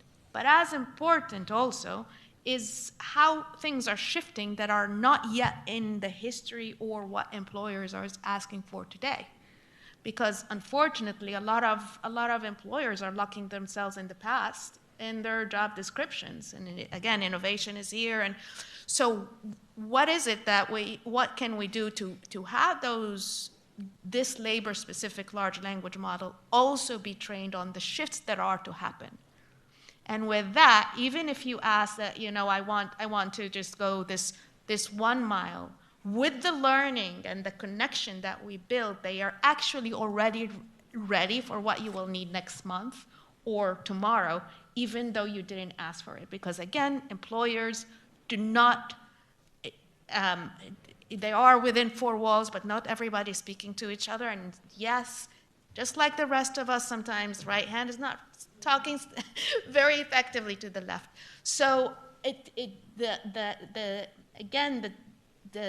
we have pieces of the technologies. I would very much implore us to think about investment in that, you call it the labor market brain, with very, very specific standards and objectives, and then everything trickles. Brandon, I just want to call out what I think is a risk that we need to be mindful of, and Scott, would love to get your point of view on this. What keeps me up at night now is, let's say we did all the things you just said, Brandon. We get it done. But how we choose to go about the implementation picks a winner, creates a monopoly, or locks it into a given program or agency. When the data gets captured, we got the problem that Scott had brought up the other day. Now the lawyers get involved, and the first thing they're going to tell you is, you can't access it. That's ours. We legally own it and are responsible for it. So all these services you want to provide and all this democratization of data and engaging the private sector on new products and services, dead. So if we get the strategy, get the principles right, get that execution done, if in the implementation we end up just repeating business as usual, because this is how we've always known to kind of stand up these data collaboratives. I think in the future, we're going to have a new generation of public-private multi-state data utilities that are going to distribute the risk, distribute the services, could do different things, but are all fully interoperable with one another. And there's going to be no one kind of place where we're putting all our eggs or all our risk. What that's looking like, that's where we want to spend. We have a new paper coming out for the new data paradigm just in the coming weeks, and that's one of the things that we're going to raise our hand and say, we want to bring some really smart people together to think through, what's that new infrastructure look like? What rules does it play by? Where do you start? So again, we just got to be careful with the implementation, because we could easily do all the hard work after 10 years, and then it just gets captured by an organization that locks it down. Yeah, I agree. There is absolutely that risk. I think, again, I think there's a role for the government to say, publicly funded data is open data. It is there for the public good, and we can't tell Boeing they have to make their data about what they're paying for and the training they're providing public if they choose not to. But if the incentives are so great that the reporting is easier, right, that you're more likely to be able to find the right employees to match your skills needed if you put your job descriptions out as public data. So if we have the incentive structure built right, we'll be able to solve that private market problem or challenge, not fully, because there are proprietary things, and there'll be some companies that don't choose to play, and that's the way it is, and that's, we can't change that. But I do think if we're clear that publicly funded data, which is a lot of it, has to be open and available for public good, and make that, again, that's another principle up front, then we can signal and have that backstop to say, no, you can't hold that data behind a paywall in some sort of a walled garden. Is someone going to try to? Of course they are. That is the nature of our marketplace, but I think there are ways that we can build the structures up front to mitigate that. And probably it's important that as those standards are created, that there's a legal team, technology teams, some from state and local government. All of these have to, like, if this is a system that will feed all learning providers, employers, creating those standards together, because there is every standard and law was created for a reason, to protect, and we can keep information confidential and protected, but still use it. I was sitting here thinking, Brandon, your question, you talked about this revolution. And this is a revolution only in the fact that we're talking about education and training, right? This has happened in just about every other sector of the economy, right? I go back to the travel industry, I go back to hotels, I go back to the fact that we all agree that that's a stop sign, and Waze and Apple Maps and Google Maps are going to tell you that's a stop sign. We just have not done it in this sector of the economy, which is ironic because it is collectively one of the largest sectors. I mean, what are we, a $20 trillion economy? Something like that, 21 maybe?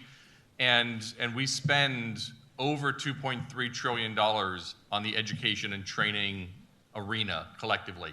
Parents' tuition, public dollars, private dollars, corporate provided training. It is a massive segment of the economy. And it's just now waking up to, look what we can do. Yeah. Right? This is a revolution only in this industry. This is not a revolution in technology. The guy who helped us create CTDL, his name was Stuart Sutton, he developed a lot of this 40 years ago at University of Washington. And he was thrilled when we gave him a call to say, hey, that thing that you've been toiling in the wild on, how about we make it real? Finally, this sector decided to wake up and say, you're ready to do this now? But it's been happening in other parts of the economy because other parts of the economy operate and think differently than education and training. Yeah, just so it's on the record. Another part of the value proposition here is, we talk a lot about, there's a lot of upside to having better labor market information, to empowering workers with data, but the efficiencies that can be achieved through just making sure people don't need to pay for steps they were previously taking, like around employment, like I need to verify you were employed as part of the hiring process, or as part of giving you a loan, or as part of any number of things where someone, if they had that data, they can get things done faster and cheaper in their real life. But for the government system side of all of this, if you had standardized, more timely, higher quality data, just even on employment alone, that would bring down fraud in so many program areas. So this is a cost savings that goes back to the American people, that go back to companies. So it's not like, how about we bring that UI tax down through data standards? So there is that element of it. It's not just allowing us to do things we couldn't do before, but if we kind of realize how this is going to remove a lot of cost from the system itself, that just strengthens the value proposition for everyone. Absolutely. Have we been compelling enough to have the government just act and do this? Yeah, I'm ready. I don't know. Steve's ready. Where's Henry when you need him? Henry. All right, well, I think we'll end on that note. I just want to thank Justina, Scott, and Jason. You are all luminaries in your field. I look forward to working with you as we move forward. We are going to do something concrete. We are going to issue some kind of guidance standards.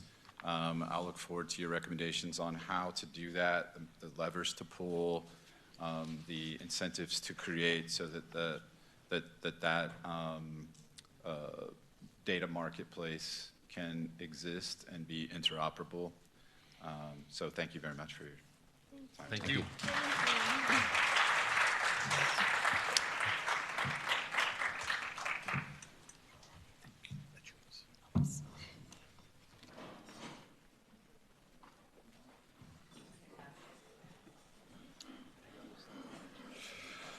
Thank you to our opening plenary speakers. That was a great conversation.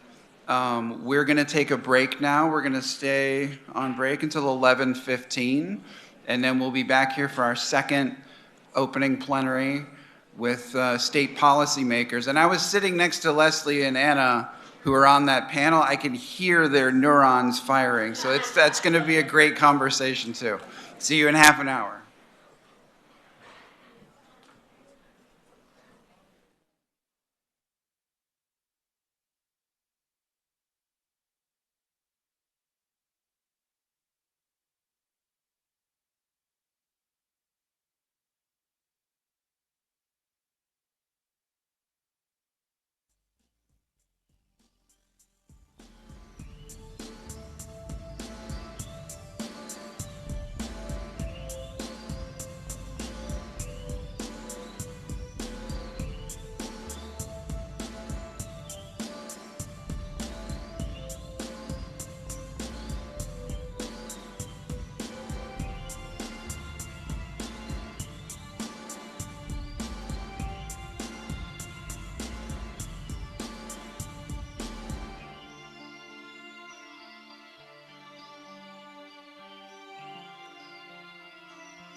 thank you to our next panel.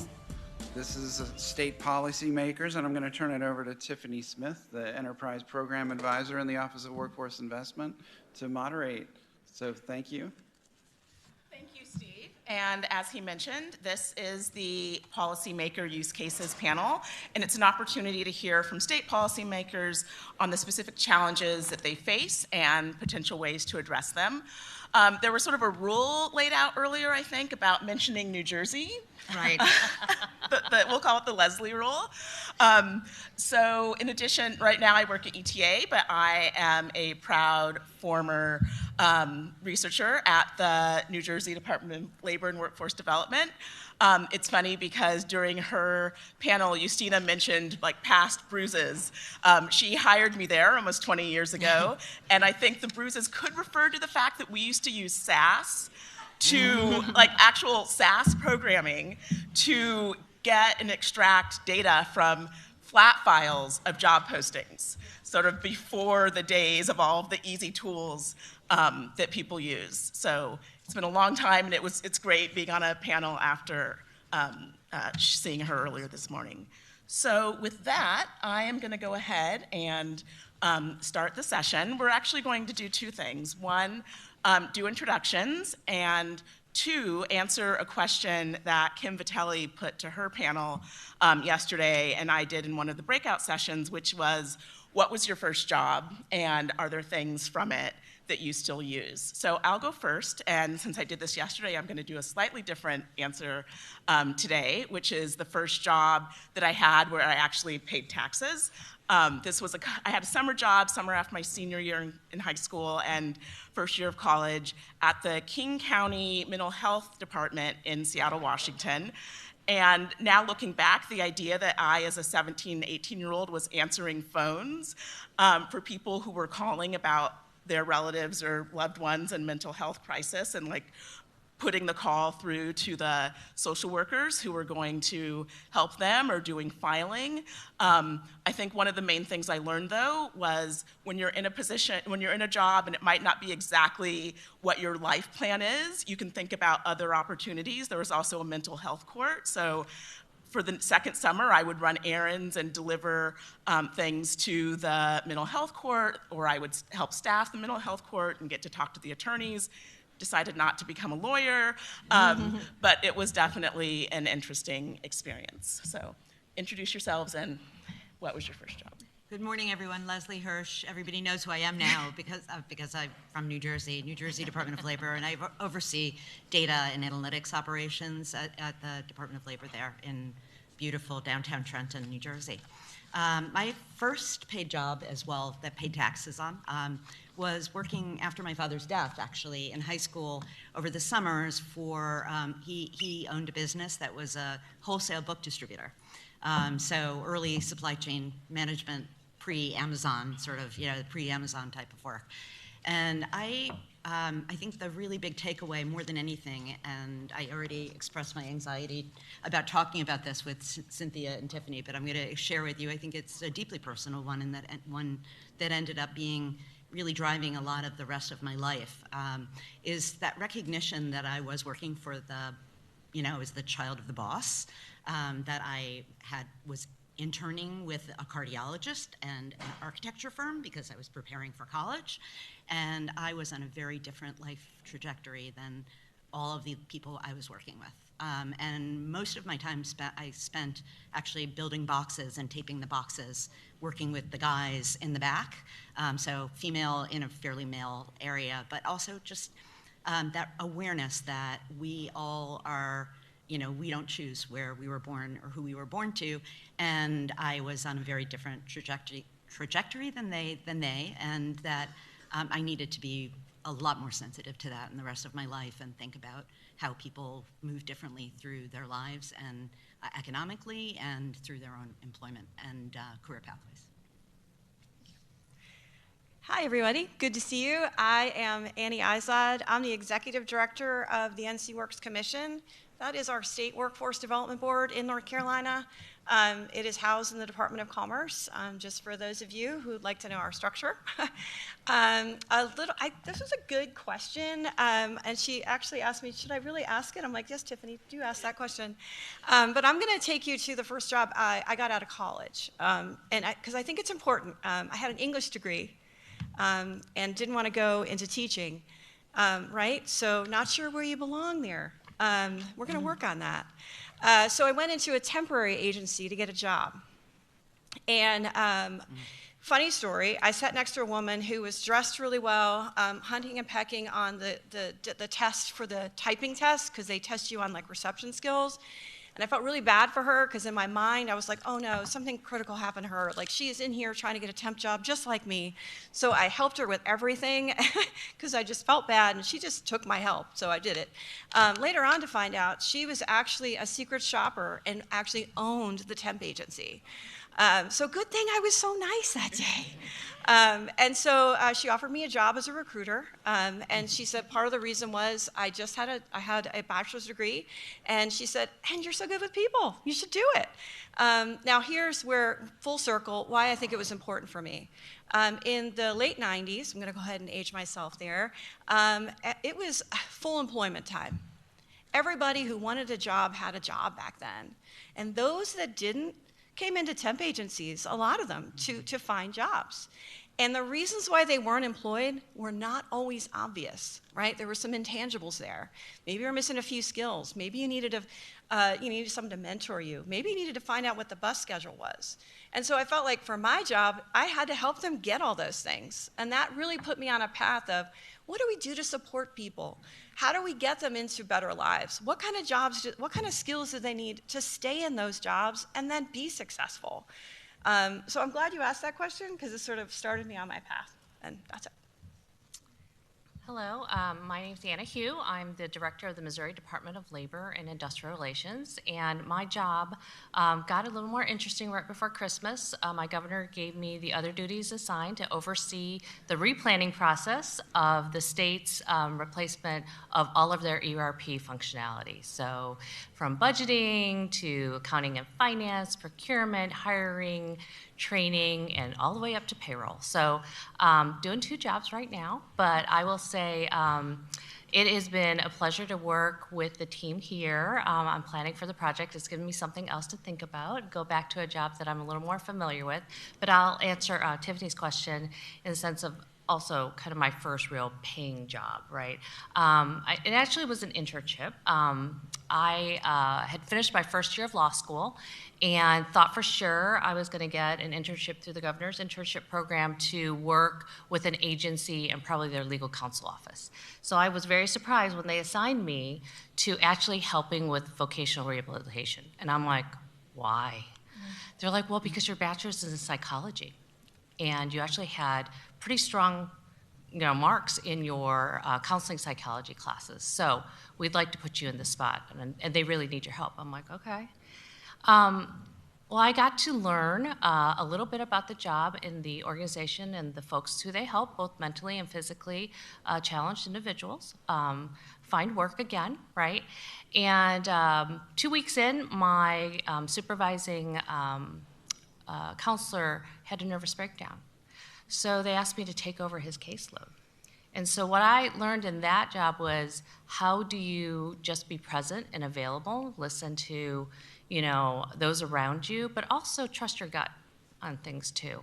I was able to fall upon just, again, my background in being raised in a household where English was not our first language. We were first-generation immigrants. And being a translator between sort of the government speak world, the workforce world, and then what each of the individual clients' challenges were. And so that gave me a level of perspective that has carried me through in terms of being, that sort of interpreter, translator role in each of the jobs that I've had. And I will say that, again, it gave me a level of insight and compassion for those we serve. Thank you. Thanks to all three of you for not just the introductions, but sharing about your past work experience. I'm really excited that this panel is following the earlier panel because I think that these sessions will definitely be in dialogue with each other. And with that, I will ask the first question, which is, from your own perspective and the perspective of your stakeholders, what is the most pressing need for information with respect to skills? And we'll just go down the line, but also know that you can be in conversation with each other as things come up. Great. Thanks. So the pressing need, I think we all know by now, and we probably all knew before we got here, is that we don't need more skills data. We need better data and better organized data that actually supports the decisions of people that we serve in our states and our state departments of labor and people at large, as well as educational institutions and workforce agencies. So workers need data that helps them understand their own capabilities, identify the gap between where they are and where they'd like to be, and find validated pathways to close that delta. This is navigation, this is exploration, this is decision support. So those are kind of three tools or three sort of functions of that, the end use of the skills data. One pragmatic near-term path, I think in case anyone in the room was wondering why people were talking about enhanced wage records so much yesterday particularly, and were part of those so integral to the conversations, I think it only dawned on me in conversation with my buddy Catherine DeRozier, who's not here, she's at the LER conference.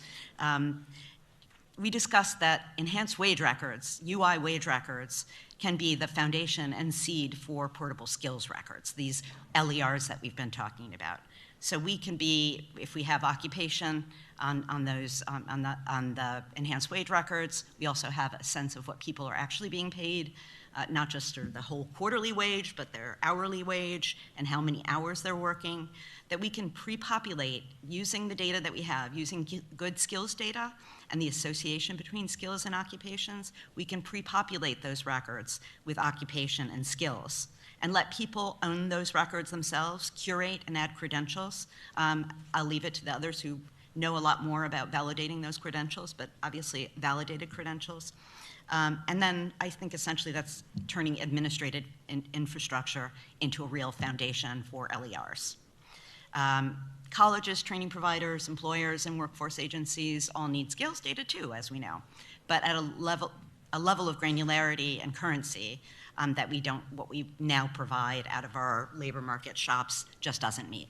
So colleges supplement with direct employer conversations, and while this is an essential touch point for colleges and college systems, it is not systematic, it's not scalable, and it's not something that it's something that we're failing to do, is provide those kind of signals to colleges and training providers. People need navigation and decision support tools, not just data. So let's just say the platform layer here matters as much as the data layer, and I know we're gonna talk pretty much about beyond both layers today. So in New Jersey, we're also a partner of the NSF-funded Industries of Ideas project, which will be deploying natural language processing on job postings to surface emerging skill clusters as a result of R&D investments, federal R&D investments in AI in Rutgers and Princeton and other universities. But the whole point here is to get those emerging skills out into the public and into public view before they appear in traditional data. So I think and everybody's got to, just like everybody had to talk about New Jersey, we all have to talk about Julia. So Julia Lane, I mean, this was her brainchild, and essentially she calls this our early warning signal that our LMI system has never had.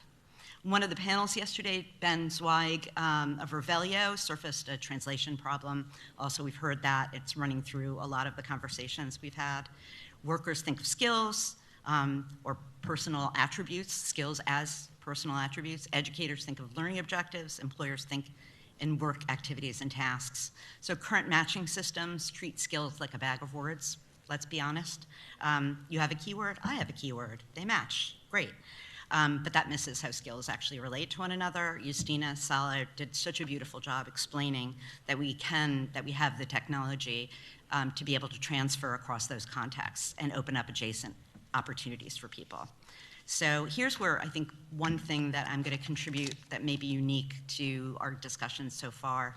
I have a violent attitude toward the word taxonomy. I think Adam knows that, and we've had multiple debates. And I think that taxonomy is probably not the right approach here. I'm going to just suggest that we open our minds a little bit. A lot of us are thinking in terms of relational databases, rows and columns, hierarchies, PowerPoint and bullet points and things like that. But the world and this world of skills is a lot more like a graph database or an ontology, for those of you who are philosophy majors in the room. Mm-hmm. So I think, I also heard in the Industries of Ideas conference recently, somebody said something which is one of my favorite quotes ever of all time, and that is, a taxonomy is a worldview. Full stop. So think about that, right? First of all, are we all going to get around one worldview? I doubt it. We'll never agree on a taxonomy. The second thing is that the whole point here is for us to be able to keep track of what's changing in the labor market. And if we start nailing ourselves down to the relationship between X and Y is a certain relationship, it's a linear hierarchical relationship, I think we're going to get into trouble and limit ourselves. So I would begin to think about something that's more akin to networks and nodes, more like an ontology than a taxonomy. In New Jersey, we have something called the Career Navigator. And so I know we've talked a lot about Arkansas, and we're sort of a sister state of Arkansas launch. We have something called My Career NJ. It has an AI-powered tool called the Navigator. And the underlying science was developed by a bunch of geniuses at Brown University who later formed Ripple. And it uses double debiased causal machine learning on the actual career trajectories of hundreds of thousands of New Jersey workers, matched resumes to wage records, and models those career trajectories. It's essentially, for those nerds out in the room, you can plug your ears if you're not one, it's essentially a probabilistic enhanced wage record, longitudinal set of enhanced wage records. And so that's doable. If you start thinking about what's possible, when you've got that, I think we can go a lot of directions, and I hope I can do that later. I'm going to try to wrap this up. It's my longest answer, I promise. So using this method, we're not just identifying skills that correlate with good outcomes, but skills that actually cause good outcomes, and in what order. So we're now working with FutureFit AI to expand the skills matrix and update the causal model using current wage records and worker histories data, and building skills similarity measures that open up those adjacent pathways rather than just confirming the obvious matches, CNA to LPN, or whatever, respiratory therapist, medical assistant. We're also connecting Navigator to our UI claims system, comparing claimants who use the tool against matched non-users using wage records and claims duration data. So another second point I'll say, maybe this is one that ties in with our discussions around validation and outcomes, is that every public platform should be asking whether it helps people and proving it. So I think to Julia's point, we can do that. And that's something that right now makes me very anxious that I don't have that proof around the Career Navigator. I only have design principles and user personas and user testing. So I would just say, let's build in the evaluation from the start. Thank you. Can you repeat the question? Absolutely. I'm just kidding. I know the question. I was just saying. Because I talked for so long. Yeah, no. Yes, and I think you touched on a lot of the things that I would say as well, right? We have data. We have an understanding of what the curriculums are and what the skills are that folks should need for certain occupations. But what we don't have, and what I think that we need to touch on, is the enabling of students to have personal responsibility to understand what those skills are and what that means for them in their careers. I think we're getting there, and I think you're right. You talked about some of the things that we can connect. But I think the important thing is when we use ONET is a great foundation for connecting these important things, like, what are the work activities and what are the tasks, and how do we connect that to occupations, and do they have a bright outlook? Really good information. And I think in North Carolina, I go straight to nccareers.org because it helps distill that ONET data into something a little bit more usable, right? Where I can say, okay, in North Carolina, where are the jobs that are looking for these things?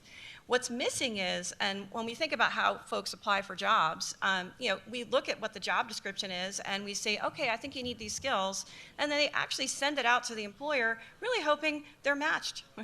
But really, it should be less than that, right? There should be more of a critical way for students to say, I have gained these skills through this curriculum, and this means that I am fit for that job. Not letting the employer say, I think I'm going to interpret that, and I'm going to make sure that I think I know. And this is another really important thing about as we add skills in our lives. And you think about that. While you're working in your job, you are constantly doing professional development and you're upskilling. How are we capturing that? And how is a person having that personal responsibility to understand what those skills translate into better wages, better jobs, better movement within their jobs? I think those are things that we need to really have a tangible way of tracking for people. And I look at how do we do that? Well, I think there are, in the community college space, they're often saying, I don't always know when someone has earned a credential, when they got that credential, and then where they ended up. What was their actual occupation after they left? I think that's an important thing to know. Did those skills, maybe they didn't necessarily translate to a specific occupation, but the occupation that they went to, they were prepared for. And so I think that's an important thing too. I think overall, we're in a world of data and more data coming to us. And I think we're at this moment where we have to say, how are we going to be efficient in using that data? And how do we make good, informed decisions? Those are the questions we're supposed to be asking. I think that we're getting there. I think using AI is a great way to query things, to get out the information that you need. And I think having things like ONET as a good foundation, but maybe it's time to upgrade it so that we know what are those critical skills that are getting folks the jobs that they need. And I do think we need to make sure that our partners in workforce, so our communication system in when someone has earned a degree, do we know that in your local community, and do we know where the gaps are? I know that in what we do in workforce in North Carolina, a lot of it is trying to understand, are we graduating the folks with the right skills with the employers that are in those communities? And are we communicating to those employers that you've got talent right there? And so the more that we're sharing that information, that labor market information with them, I think the better we'll have understanding of what those skills are. And I'll just move on to you so we all have a chance to answer the question. All right, sure. So I think it seems to be very common amongst the three of us that we really want to focus on how do we empower individuals in this whole conversation, right? It's about having individual choices and well-informed choices. And given where I sit in my organization at the Department of Labor, but also now in this other project that covers the full breadth of how government services are delivered. Data is such a crucial piece of that, and truly understanding that as a foundational piece of any sort of decision-making success and policy-making success is truly something that has to run through, right? We talk a lot about we have more than enough data out there, maybe not as granular as we'd like it, but it's just not organized in a fashion that really offers business intelligence at a high level, but also granular level as well. And I would say, where I see the unmet need is truly helping, at least where I sit at my department. I challenged folks when I came into that office 9 years ago and said, hey, look, let's simplify the audience we're working with, right? They're workers and business employers. So every program that we have at the Department of Labor, whether it's unemployment, workers' compensation, human rights, unions, and as well as wage and hour, workplace safety, those all involve those two populations, and we should all be talking to them in a way that demonstrates that we understand holistically, we as one department are working with them, and they just may see us as one government, right? And I raised that in the context specifically because at that point too, I said, hey, look, we're all part of the state's economic development team. And they're like, no, we're not, we're regulators. I'm like, well, if we make sure that the regulations actually help support the sort of policy outcomes that we want, which is, hey, we want to make sure that people who go to work come home from work almost in the same condition, right? We want safety first. okay, well then why aren't we sharing data from our workers' compensation claims with our workplace safety programs so that we're actually preventing the harm, right? Why aren't we talking about with our, and we do have quite frequent conversations with our workforce development colleagues, which are at the Department of Higher Education Workforce Development. So they moved workforce over from our Department of Economic Development over to, they call themselves DOWD, DHEWD. You know, like, why are we not using the engagement between the worker in the unemployment program during the 20 weeks that we provide benefits? Again, it's meant to be a reemployment program, right? Partial, temporary income replacement. Why are we not doing more to nudge certain activities, certain things that are part of that weekly certification process in their job search activities? Why are we not figuring out ways to actually document that their work search activity is actually leading to something meaningful, right? If they're applying for a bunch of jobs that are out of season, they're not gonna get hired. So why are we not utilizing the data they're providing or our history, right? We were one of the few states that actually ran the reemployment services, RESEI. I always forget all the name or words to that acronym, but we ran that through the pandemic. And it was because, again, we had plenty of history on those hard to hire populations to help them better prepare, because we knew they would be at an even bigger disadvantage coming out of that, right? So, you know, again, I think we have so much data available for us. It is really about how do we package it in a way as policymakers to make good decisions and position individual citizens to make good decisions for themselves, right? Whether it is, again, like in work comp, return to work. You know, if someone's been working in a warehouse for years and they have an injury that prevents them from doing the manual work anymore, maybe that employer should be like, told, hey, this person has 10 years of warehouse experience. If you do X amount of training, they could probably be a logistics person for you. That probably would make more money and would be, again, a better fit for them given their situation at that point. Or with reentry, right? We have thousands of people that go back to their communities after release. Like my colleague at the Department of Corrections is like, employers need people and we have people. I'm like, okay, but are we training them to go back to those communities for the jobs that are available there? Are we also recognizing that there's other data that's available to us to say like, hey, look, we want these people not to return to their habits of the past that may have contributed to them being within corrections, right? We want to make sure that we're also providing other wraparound services, alternatives to other things like that, so that sustained employment is a real possibility for them. So how are we helping citizens reimagine what the art of possibility is with the data that they already have within our systems themselves, but also to tell them the why when we ask for that data from them and how it could be repurposed to help them better their situation. But again, I think, you know, all of us are kind of on the same page. We have lots of data everywhere. It's just not really well organized. And my biggest pet peeve is, and I know there are probably some partners in the room who are contractors that provide us information, but like our own state or like local data that's available, it's because it's not connected, we can't really use it for business intelligence. And so we are paying additional service for these additional services to help us, again, connect the dots when in fact it's just regurgitating and packaging that data back to us, but we actually have a wealth of data out there available to us. Free the data. Free the data. Thank you. I think one of the sort of through lines that I saw from each of you was was on the one hand having actionable data, but also being able to know if what the results were from people going through programs, and especially being able to connect the wage records with the resumes. Sounds like a very interesting way to trace those trajectories. So the next question, which I think has been touched on a little bit, what are the practical consequences of these information needs going unmet? Sure. So nobody would be surprised based on my answer before. The first thing that came to my mind is that the consequences of these gaps are falling the hardest on people who don't have private alternatives. If you have a good network, you have mentors, then the failure of public skills information don't hurt you that much. You have informal intelligence, and that compensates.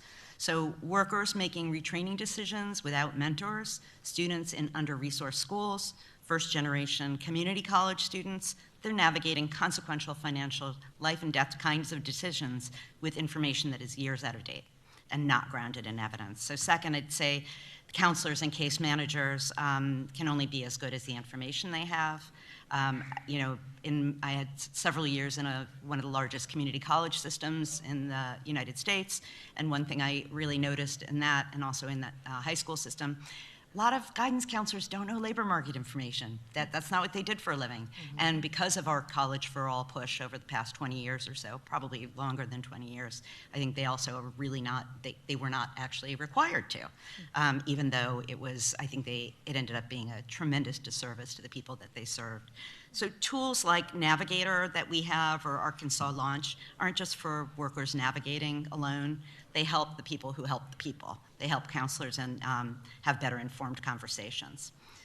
Workers get screened out, and we've touched on this a lot already, basically because their skills are invisible. People who don't have formal education, who gained skills through work experience, they're the people who are least likely to match a job posting language, and they're the workers least likely to have the network connections to get around the screening systems. So making skills visible and verifiable is an equity intervention, even when it's not framed that way. And finally, when we're building AI-powered tools, well, finally, we are building AI-powered tools on a weak foundation.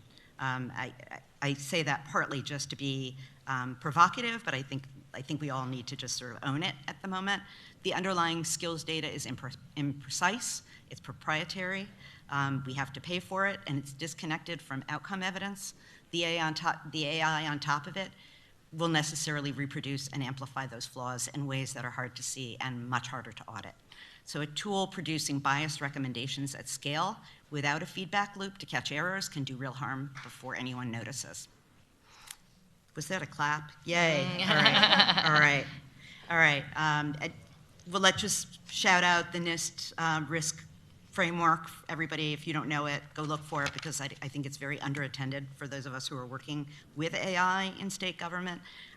It came as a massive surprise to me, and it's really, really informative. The NIST RMF is called the Risk Management Framework for AI.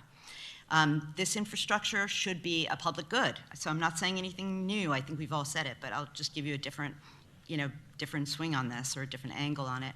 It's a road or a library. It's like a road or a library. It should be available to every worker regardless of what program they're enrolled in or whether they're even enrolled in a program at all. So WIOA and RESEA and SNAP ENT and all the rest of the alphabet soup should plug into this infrastructure we're talking about, but we shouldn't be focused on our silos, on our funding silos. A school counselor can plug into this, as I said, just like somebody walks into a public library, it should be a public good. Meeting our compliance obligations certainly matters, and I say that because, something like 75% of my agency's funding comes from this building, so thank you very much. And we do need to meet our compliance obligations, but this infrastructure is about service, and it should serve all of our residents, not just participants in one of these funding streams. Thank you. I'm going to touch on what Leslie said in that, the consequences are huge for folks that are currently on the sidelines and would have to stay on the sidelines without that good information, knowing, where that next short-term credential could land them a better job. I think that the data for us is ubiquitous. We know where to get it, we know how to get there, and we understand what it says, but it is not for everyone. I want to applaud North Carolina. I think we have a new initiative with career development plans that's starting in our middle school, where that career development plan starts a student on a pathway of understanding the classes that they've taken, where they want to head, and it's a digital record as they move into adulthood. And I think that's where we've got to catch them where they start learning. What is it, the purpose of this, going to school every day? We really are preparing students for the world of work and connecting students to what it means to be successful in the workforce. We may not want to scare them with it when they're 5, right? You're going to work soon. But I think that the more that they understand that they're learning, how to work with each other, how to learn new skills, and how to build those skills, I mean, that is really the core reason why they're there. And so those career development plans, I think, are a way where we're able to say, hey, what is it that you're interested in? What kind of things, what kind of experiential learning can we get you to say, hey, I think I have those skills and I'm good at that, and I want to get more of those skills so that I can really master it and have a job in it. And I think it makes it more exciting for students. And so I think, yes, I agree with everything Leslie says, and she has a very good detailed way of explaining all of it. So definitely appreciate that. I was like, yeah, I didn't bring my notes. I'm just like going to come in here and talk to you, really about what matters when it comes to this important, data piece. But yes, I think that we have to do 2 things. We have to make sure that data is accessible. We have to make sure that it's something where people can have personal responsibility in understanding what that is. We also have to help employers know that they've got a key piece in the puzzle here, right? They've got to communicate to us what skills are important. I mean, when we did, we have a credentials advisory council where we are tracking short-term credentials in North Carolina and making sure that we have a list of those that are highly valued by industries.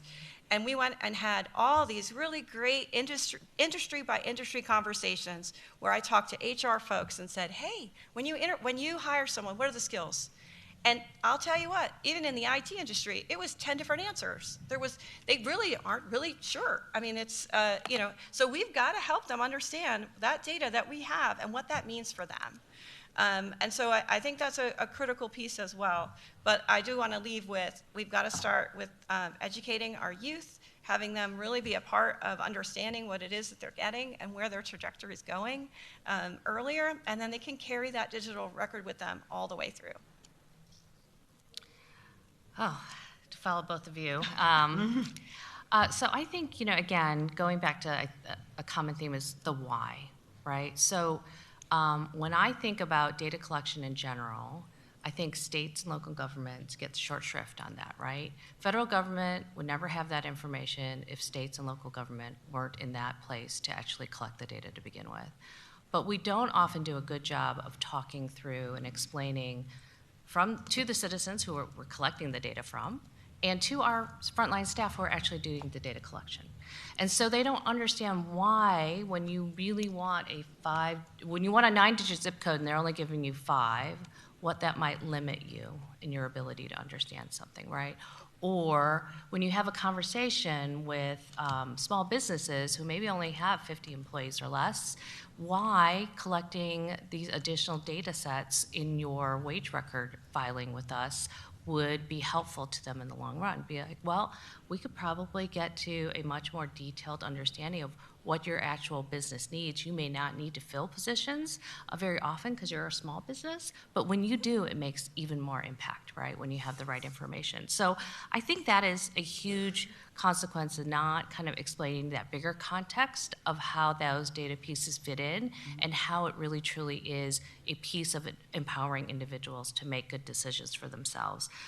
We talk to employers all the time, and one of the biggest things I think with all of these ARPA projects, these construction, I don't know about you guys, but the Missouri Department of Transportation director told me at least 100 miles of I-70 in Missouri is going to be under construction this year, right? But we really don't talk about the fact that that industry in particular really finds it hard to fill roles, and roles that are actually individuals who can pass the drug tests. So you all know when we get a project like that and federal money comes in, it has to be a drug-free workplace. But more importantly, if you're working in construction and you're potentially, under the influence of something, that's not safe for anyone in those circumstances, right? So I feel like where I sit and on the state workforce board and with my colleagues on the cabinet, I'd be like, you know what? Should we be doing a better job, talking, at least on the state level, about reentry? Because as conditions of probation, you have to remain drug-free, and actually probation does the testing, right? But that means the employer, if you employ this person who may have that construction skill set, but they have this background, you may need to be more understanding about them needing to go meet with their probation officer or to get randomly tested, right? But it could be a meeting of two essential needs. But again, the data exists in both places, right? But we're not connecting it at that policy-making level. So how do we have those broader conversations and connecting the skill sets, but also understanding the different populations who may be sitting out because they are not aware of the case to be made, right, for their engagement. Another example I would say is individuals with disabilities, especially men of prime working age. So if you've not read the book Men Without Work or the research by Nicholas Eberstadt at AEI, it is alarming the number of men, prime age, working age, who are being determined to be totally disabled or disabled to a level where they are getting significant disability benefits, right? They are often not encouraged or engaged in coming back into the workforce because they don't want to run the risk of losing their disability benefits. But how do we, again, use our multiple data sources to say, okay, I understand there may be a perceived benefits cliff for you, but you may have this baseline of skill set or other things like that that you could be doing this work, which doesn't impact whatever physical or mental disabilities that you may have been determined for, and allow for you to have a standard of living that is much greater than what you are now, right, and holding on to this. And so how do we use our data to make the case to those individuals to engage and also make better choices for themselves as well? So those are, again, those gaps when we don't connect them as policymakers, and a lot of it's because we're siloed, right? I think that's been very consistent on every single panel. And I think the biggest thing the government can do in this spectrum itself, and if you read the year 2 report of the Advisory Committee on Data for Evidence Building, there's a lot of good recommendations in terms of what we need to do and how the government can better engage to allow for better data sharing, but also better setting of standards, which allow for, again, reduced administrative burden on the states for reporting, because let's all be honest, states and locals, we don't have a lot of extra money to be investing in IT. And most of our IT money that comes from the feds, we are all about compliance. So if we can use that hook of compliance, but really also take a look at it as a means for business intelligence for us to run our programs, and again, what are the consequences, what is the impact that our programs are making, I think that would be huge. But it also would allow for that level of standardization, which then could be a really good basis for these other program objectives as well. Thank you. I think that one of the things that I immediately thought of when you talked about the middle school program is the idea, will that eventually evolve into an LER for the youth in your state? So it seems like there's a foundation that's being built there. We have another question, which is, if the needs for information about skills that you identified were met, how could decision-making look different? Okay, great. And if I can also just opine a little bit about that. It was so exciting. I'm very excited to look into the career development plan in North Carolina. I think my take on that is career development is a skill. And even if you don't follow the plan that you started creating in 8th grade, that you know how to think about it. Right. You know how to think about your interests and aptitudes and abilities, and you know how to think about the labor market and what's out there and how to make the connections. So it's such a powerful tool, and it's really exciting to hear. And I'm going to bring that back to steal it for New Jersey, Awesome. if I can. Folks you can talk to as well. Awesome. Okay. So if the needs were met, how could decision-making look different? So Allison Bryant from the Learning Economy Foundation yesterday put it so well. She just said, a person with a verifiable portable record of their skills and credentials can walk into a conversation with an employer, a college, a counselor, and say, here's what I know, here's how I learned it, here's what I can do with it. It's fundamentally different starting point than a resume that may or may not be reflected on reality. And as we know, I think one huge takeaway for many of us is that employers are basically saying all the resumes look the same, all the cover letters look the same. They're built around AI algorithms, and they're becoming less and less useful for the hiring process. So the delta between where I am now and where I want to go becomes a little bit more navigable and transparent. So what training and what work experience do I need to have to close the gap between where I am now and that job that I really want to get, or that career I'd like to see?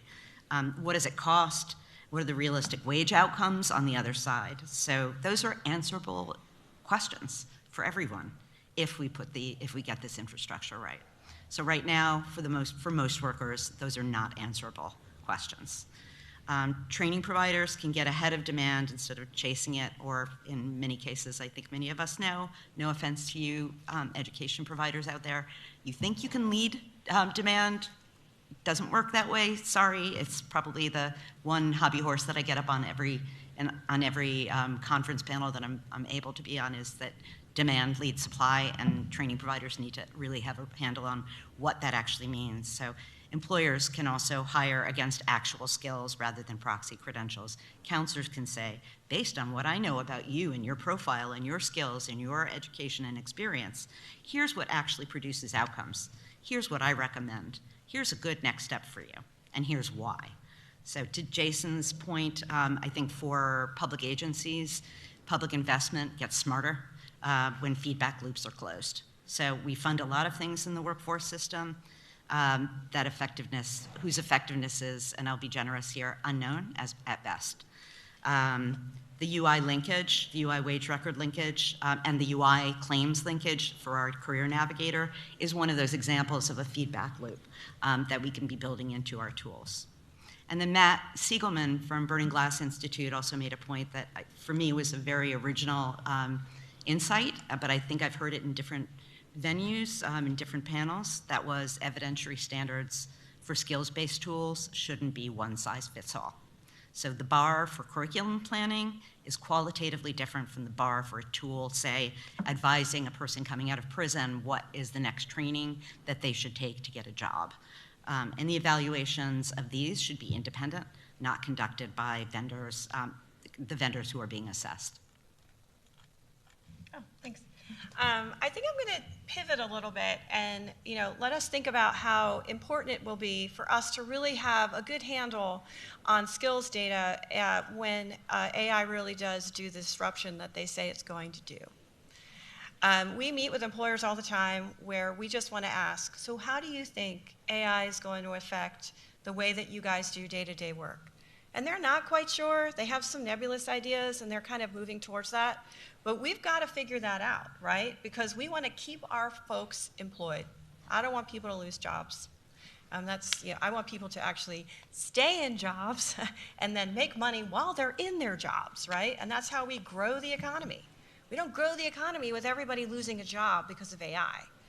And so I am really focused on, can I learn what those upskills are? What is it that you employers say that those skills that my folks need to stay in their jobs? And can I learn when you're recruiting for new jobs, what is it that you're looking for? That's what I worry about. So if we already have a mismatched sort of way that we're patching together some data to get a landscape of kind of old data on what curriculum fits for certain jobs, I can't imagine how we're not prepared for the AI disruption. So that's what keeps me up at night, because I am worried about that.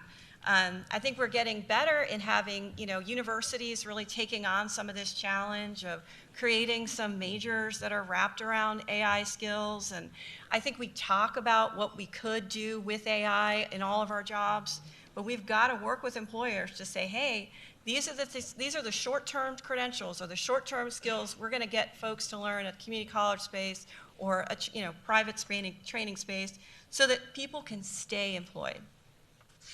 And so that's definitely one way I'm thinking of it. And I do think that if we could really get them to partner with us in providing some really key data, I do think that SOC codes are important. I'm going to say I don't swim in the worlds that you all swim in, but SOC codes could really help us a lot, right? And I do think that we're getting there in trying to see how we can get enhanced UI wage records.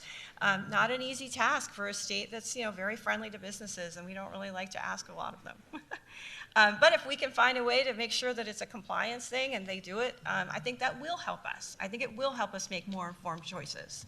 And I also think that we've got to get educational institutions to like sit right next to an employer and say, what is it that we need to be teaching so that folks can stay employed where they work?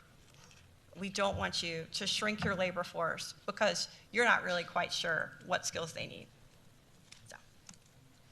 As a mother of a 15-year-old who, gosh, this girl, when she was 8, 9, she probably could tell you more about unemployment during the pandemic than most adults could.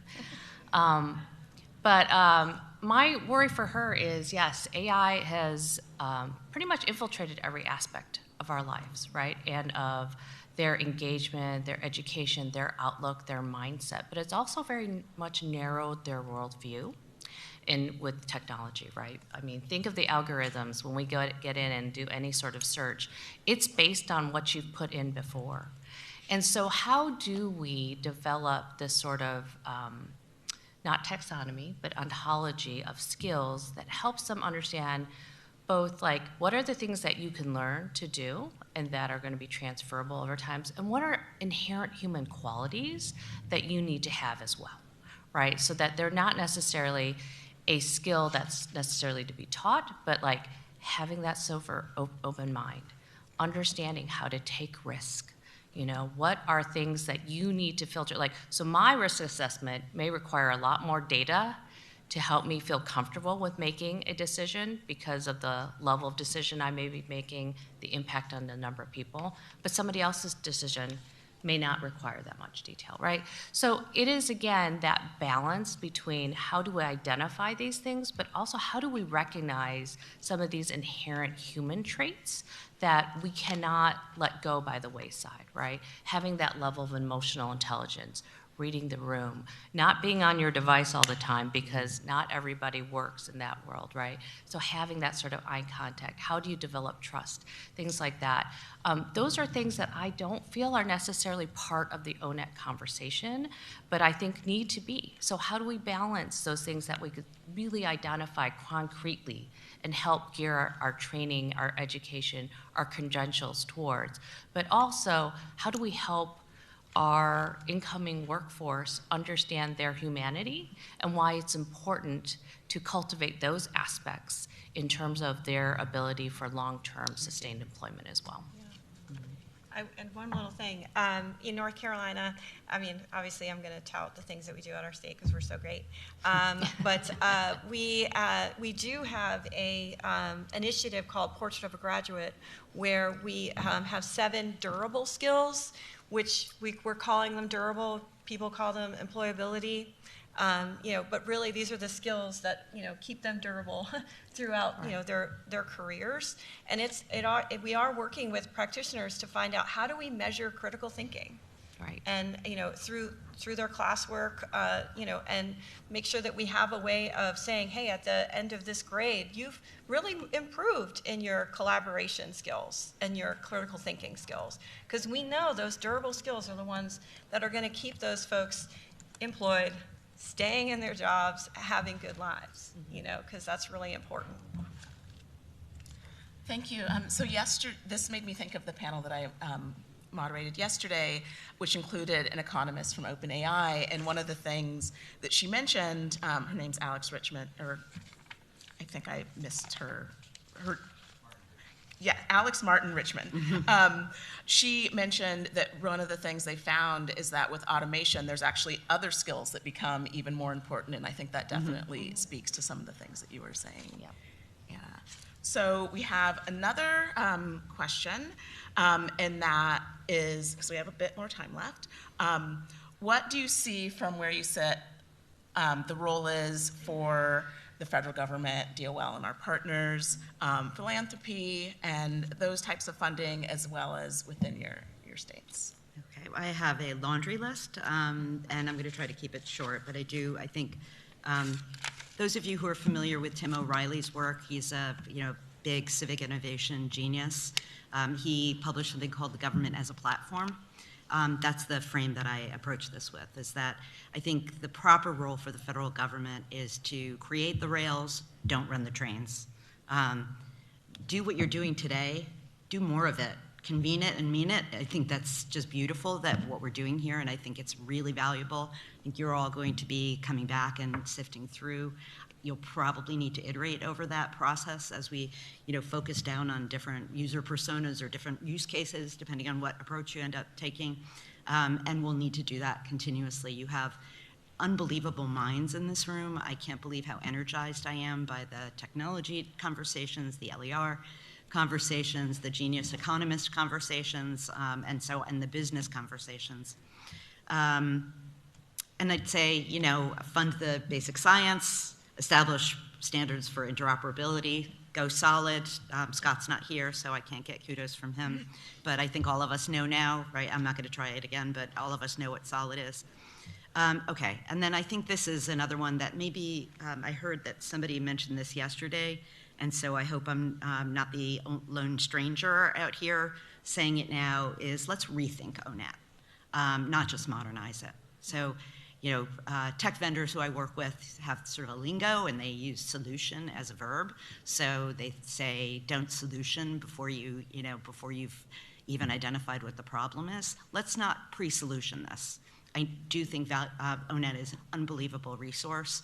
It is a fantastic foundation, but let's not design the solution before we really analyze the problem here. So survey-based, periodic revision model, it's not sustainable at the pace of labor market, the pace that the labor market is now changing, and also that human review, which is, while it's probably really valuable, it can't be the only thing that we rely on. So what ONET can become, a public connective tissue populated through administrative data, job postings, credentialing systems, AI-assisted curation. I'm just throwing some ideas out here. Hopefully I'm not solutioning either. Not just a faster version of what it already is. So new, rethink ONET, don't just modernize it. And then not surprisingly, because this is a state panel, support state capacity, not just state compliance, please. So data infrastructure costs labor, it costs money, and there is wholly inadequate investment in data infrastructure at this state level. We are always begging, borrowing, and stealing to get that work done. It has to be done while we're doing everything else that we have to do, and trying to serve our publics. So we're going to need, all of us, much more of a civic innovation service mentality rather than a compliance mentality to do this work that we've all been talking about. So we're going to need to meet people in all of our funding streams and people who may not be served through our funding streams. So getting back to data infrastructure, pipelines, platforms, shared systems that states can build on without starting from scratch every time. Keeping in mind how we can diffuse whatever innovation or invention Kentucky does. Kentucky has KY stats, thank you, Jessica, but not everybody has KY stats. Why not? We should, right? And it's just not that easy to do, but I'm sure Kentucky can point the way. There are all kinds of network possibilities here through the Multi-State Data Collaborative, for example, where we can diffuse that kind of innovation. And then last but not least, actually not the very last, but one of the last but not least, okay, the Workforce Information Advisory Council. It brought together states, businesses, researchers, technology providers to advise the Secretary on precisely these questions. Reconvening it would be a natural accelerant for moving from conversation to action. I serve as the chair of the now dormant WEAC, and I'd love to see it reconvene. Do you want to do why don't you do, you said that you wanted to do this. You go ahead and do that. I do. Well, Leslie's the chair, and I'm the vice chair for the WEAC, and we really do want that to be not just re-trigger, but really look at our year one recommendations, a lot of it. And ONET was one of them in terms of really reevaluating that, the usefulness of it, and the applications more broadly. But, we really want to recognize we have a lot of our WEAC members who both, from the current one that we've been on, but also from prior years. Could we recognize them? Could you all stand up and we could just, again, this has been many years of work in progress. So we have some of our folks here. And Jennifer Zeller, who was here as a former WEAC member. Yep. Who else have we got? Was not here now. Yeah. But all the ETA staff too who've supported that effort. I know Don was back there. Don and Steve and Cynthia. and Cynthia, Not wellness you two. contractor. But thank you to the ETA team for really trying to, again, continue that work and support the recommendations that the advisory committee came out with as well. I'll just build on, do you have one more thing? I do have Oh, one more go point. ahead, All right, Leslie. yeah, No, okay. don't let me Because I think interrupt. this is sort of my take home and it's probably or may not be unique to me, but I hope that it's something that is instructive for all of us and we can think about here as a group. And that is, it comes from the innovation literature and the concept of collective intelligence. Let's think about what it took to get to the moon. That hundreds of thousands of people contributed. Material scientists, nutritionists, engineers, suit designers, fashion designers, mathematicians. It was across institutions, across sectors, across disciplines. There was no central planner. There was no who designed it all and organized it all and controlled it all. But what made it work was clear shared aspirations, desired outcomes, design principles that are articulated, and enough coordination to keep the pieces compatible without over-engineering the process. And then certainly to Jason and Scott's and Justina's point, implementation, attention to implementation. So that's the model I really want to leave everybody with and commend to the room is I would ask the federal government to establish the vision, help us with the connective tissue, trust the distributed intelligence of the states, the researchers, tech and data vendors, philanthropy, and employers to find the solutions that none of us is going to be able to design alone. I have more, but I'm going to cede the floor. I think it's, well, I have a minute. Oh, sorry. Yeah. Oh, no, we're good till 12:30. Oh, good. So okay. You have just 15 take minutes. Okay, a well, breath. then I'll just go on. Good. Well, good. I'm glad that you had the chance to lay all that out because I really think that it speaks to both what Anna and I would say. I think for the federal government's role, I see more and more the need for letting the states be the innovators and really sort of be that laboratory of, seeing if policy design's working. So where waivers and flexibilities are, keep on doing that. I mean, I think that's really critical to, leveraging that innovative space. And I'll echo what Leslie said, give us the capacity to do that. I think it's a both-and situation. So I'll leave that there. I think you're doing a great job hosting this today, and I think we should do more of this. And I like that you're mixing up, who's speaking. I think that, different perspectives in the audience and different perspectives on the panel really helps you to kind of see things different ways, which is good. And then I think for ONET, let's start thinking about who's the user and how do we want that user to be enabled. Think about that. I think, can a learner use it and really understand where I'm going and how I'm navigating that? Can an employer use it and really understand where they're navigating? I think when you start thinking about from a user perspective, then you start thinking like, is it really utility? Am I really being able to use it the way it's intended? And then lastly, I will say, I support the group collective of, everybody has a voice and everybody here. And then, if there were educators here and if there were employers here, I'd say we all need to be a part of this solution.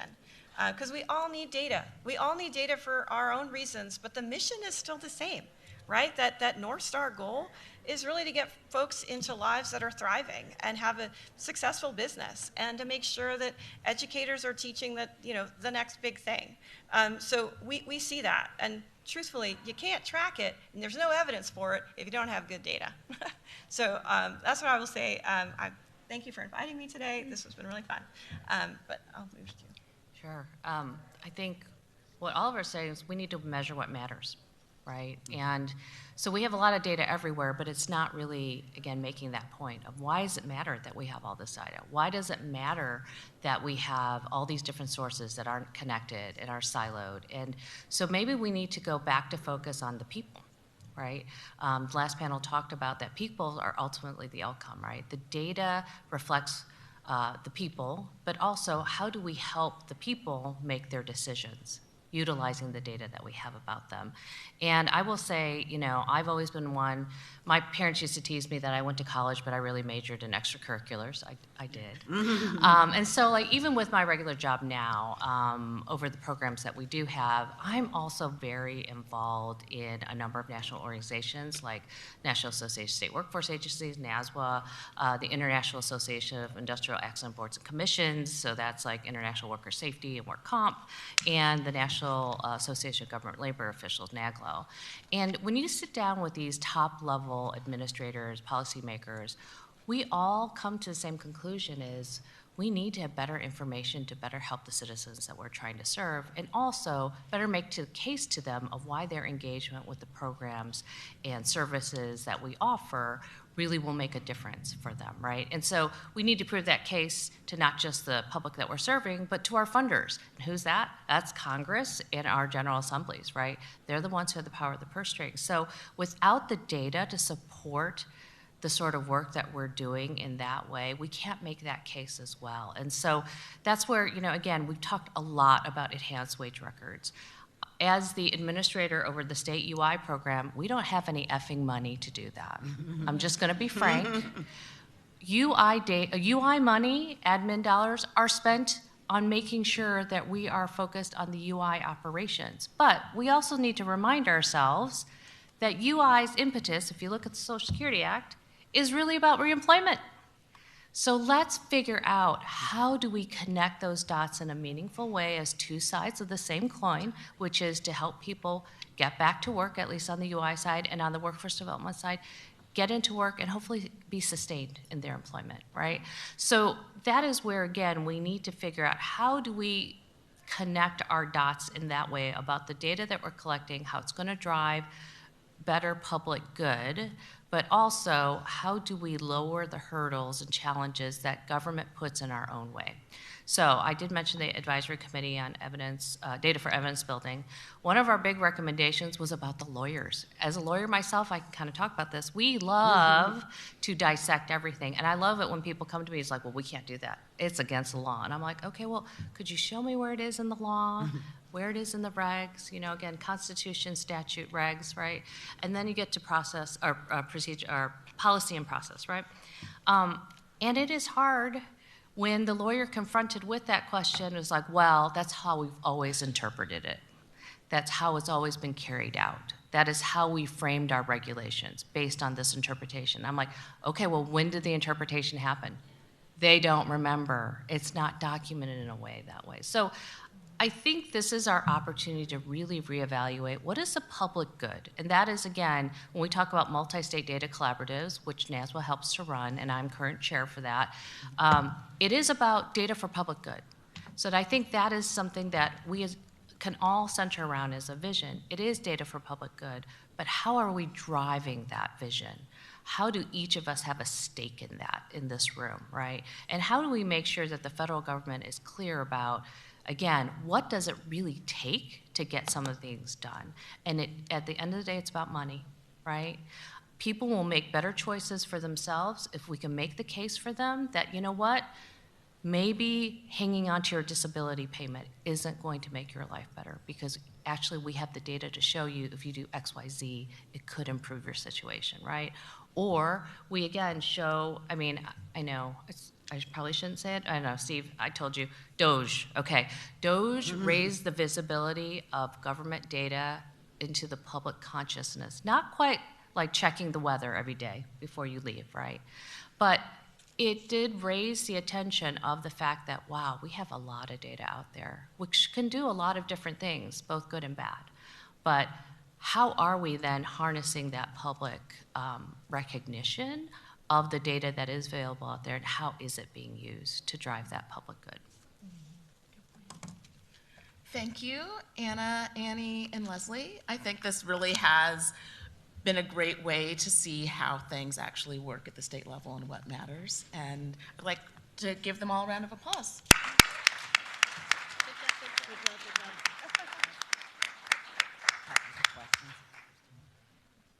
Okay. No question? Okay, all right. We're off.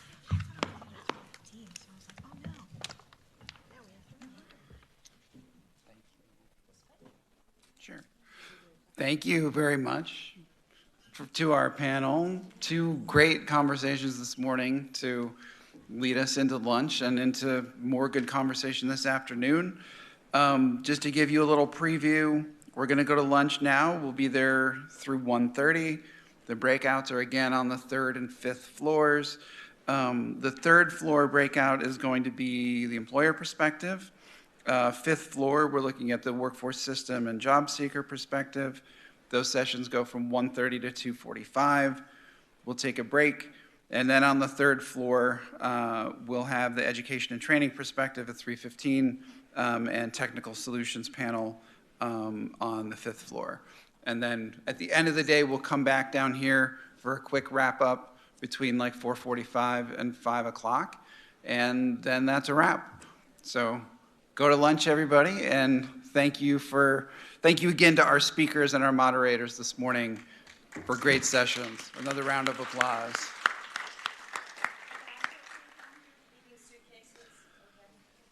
You know, that's a good question about suitcases. Does anybody know the? Let us talk with our conference team and just make sure we're comfortable with where the suitcases are. So I'll look into that and find me in the next 5 minutes.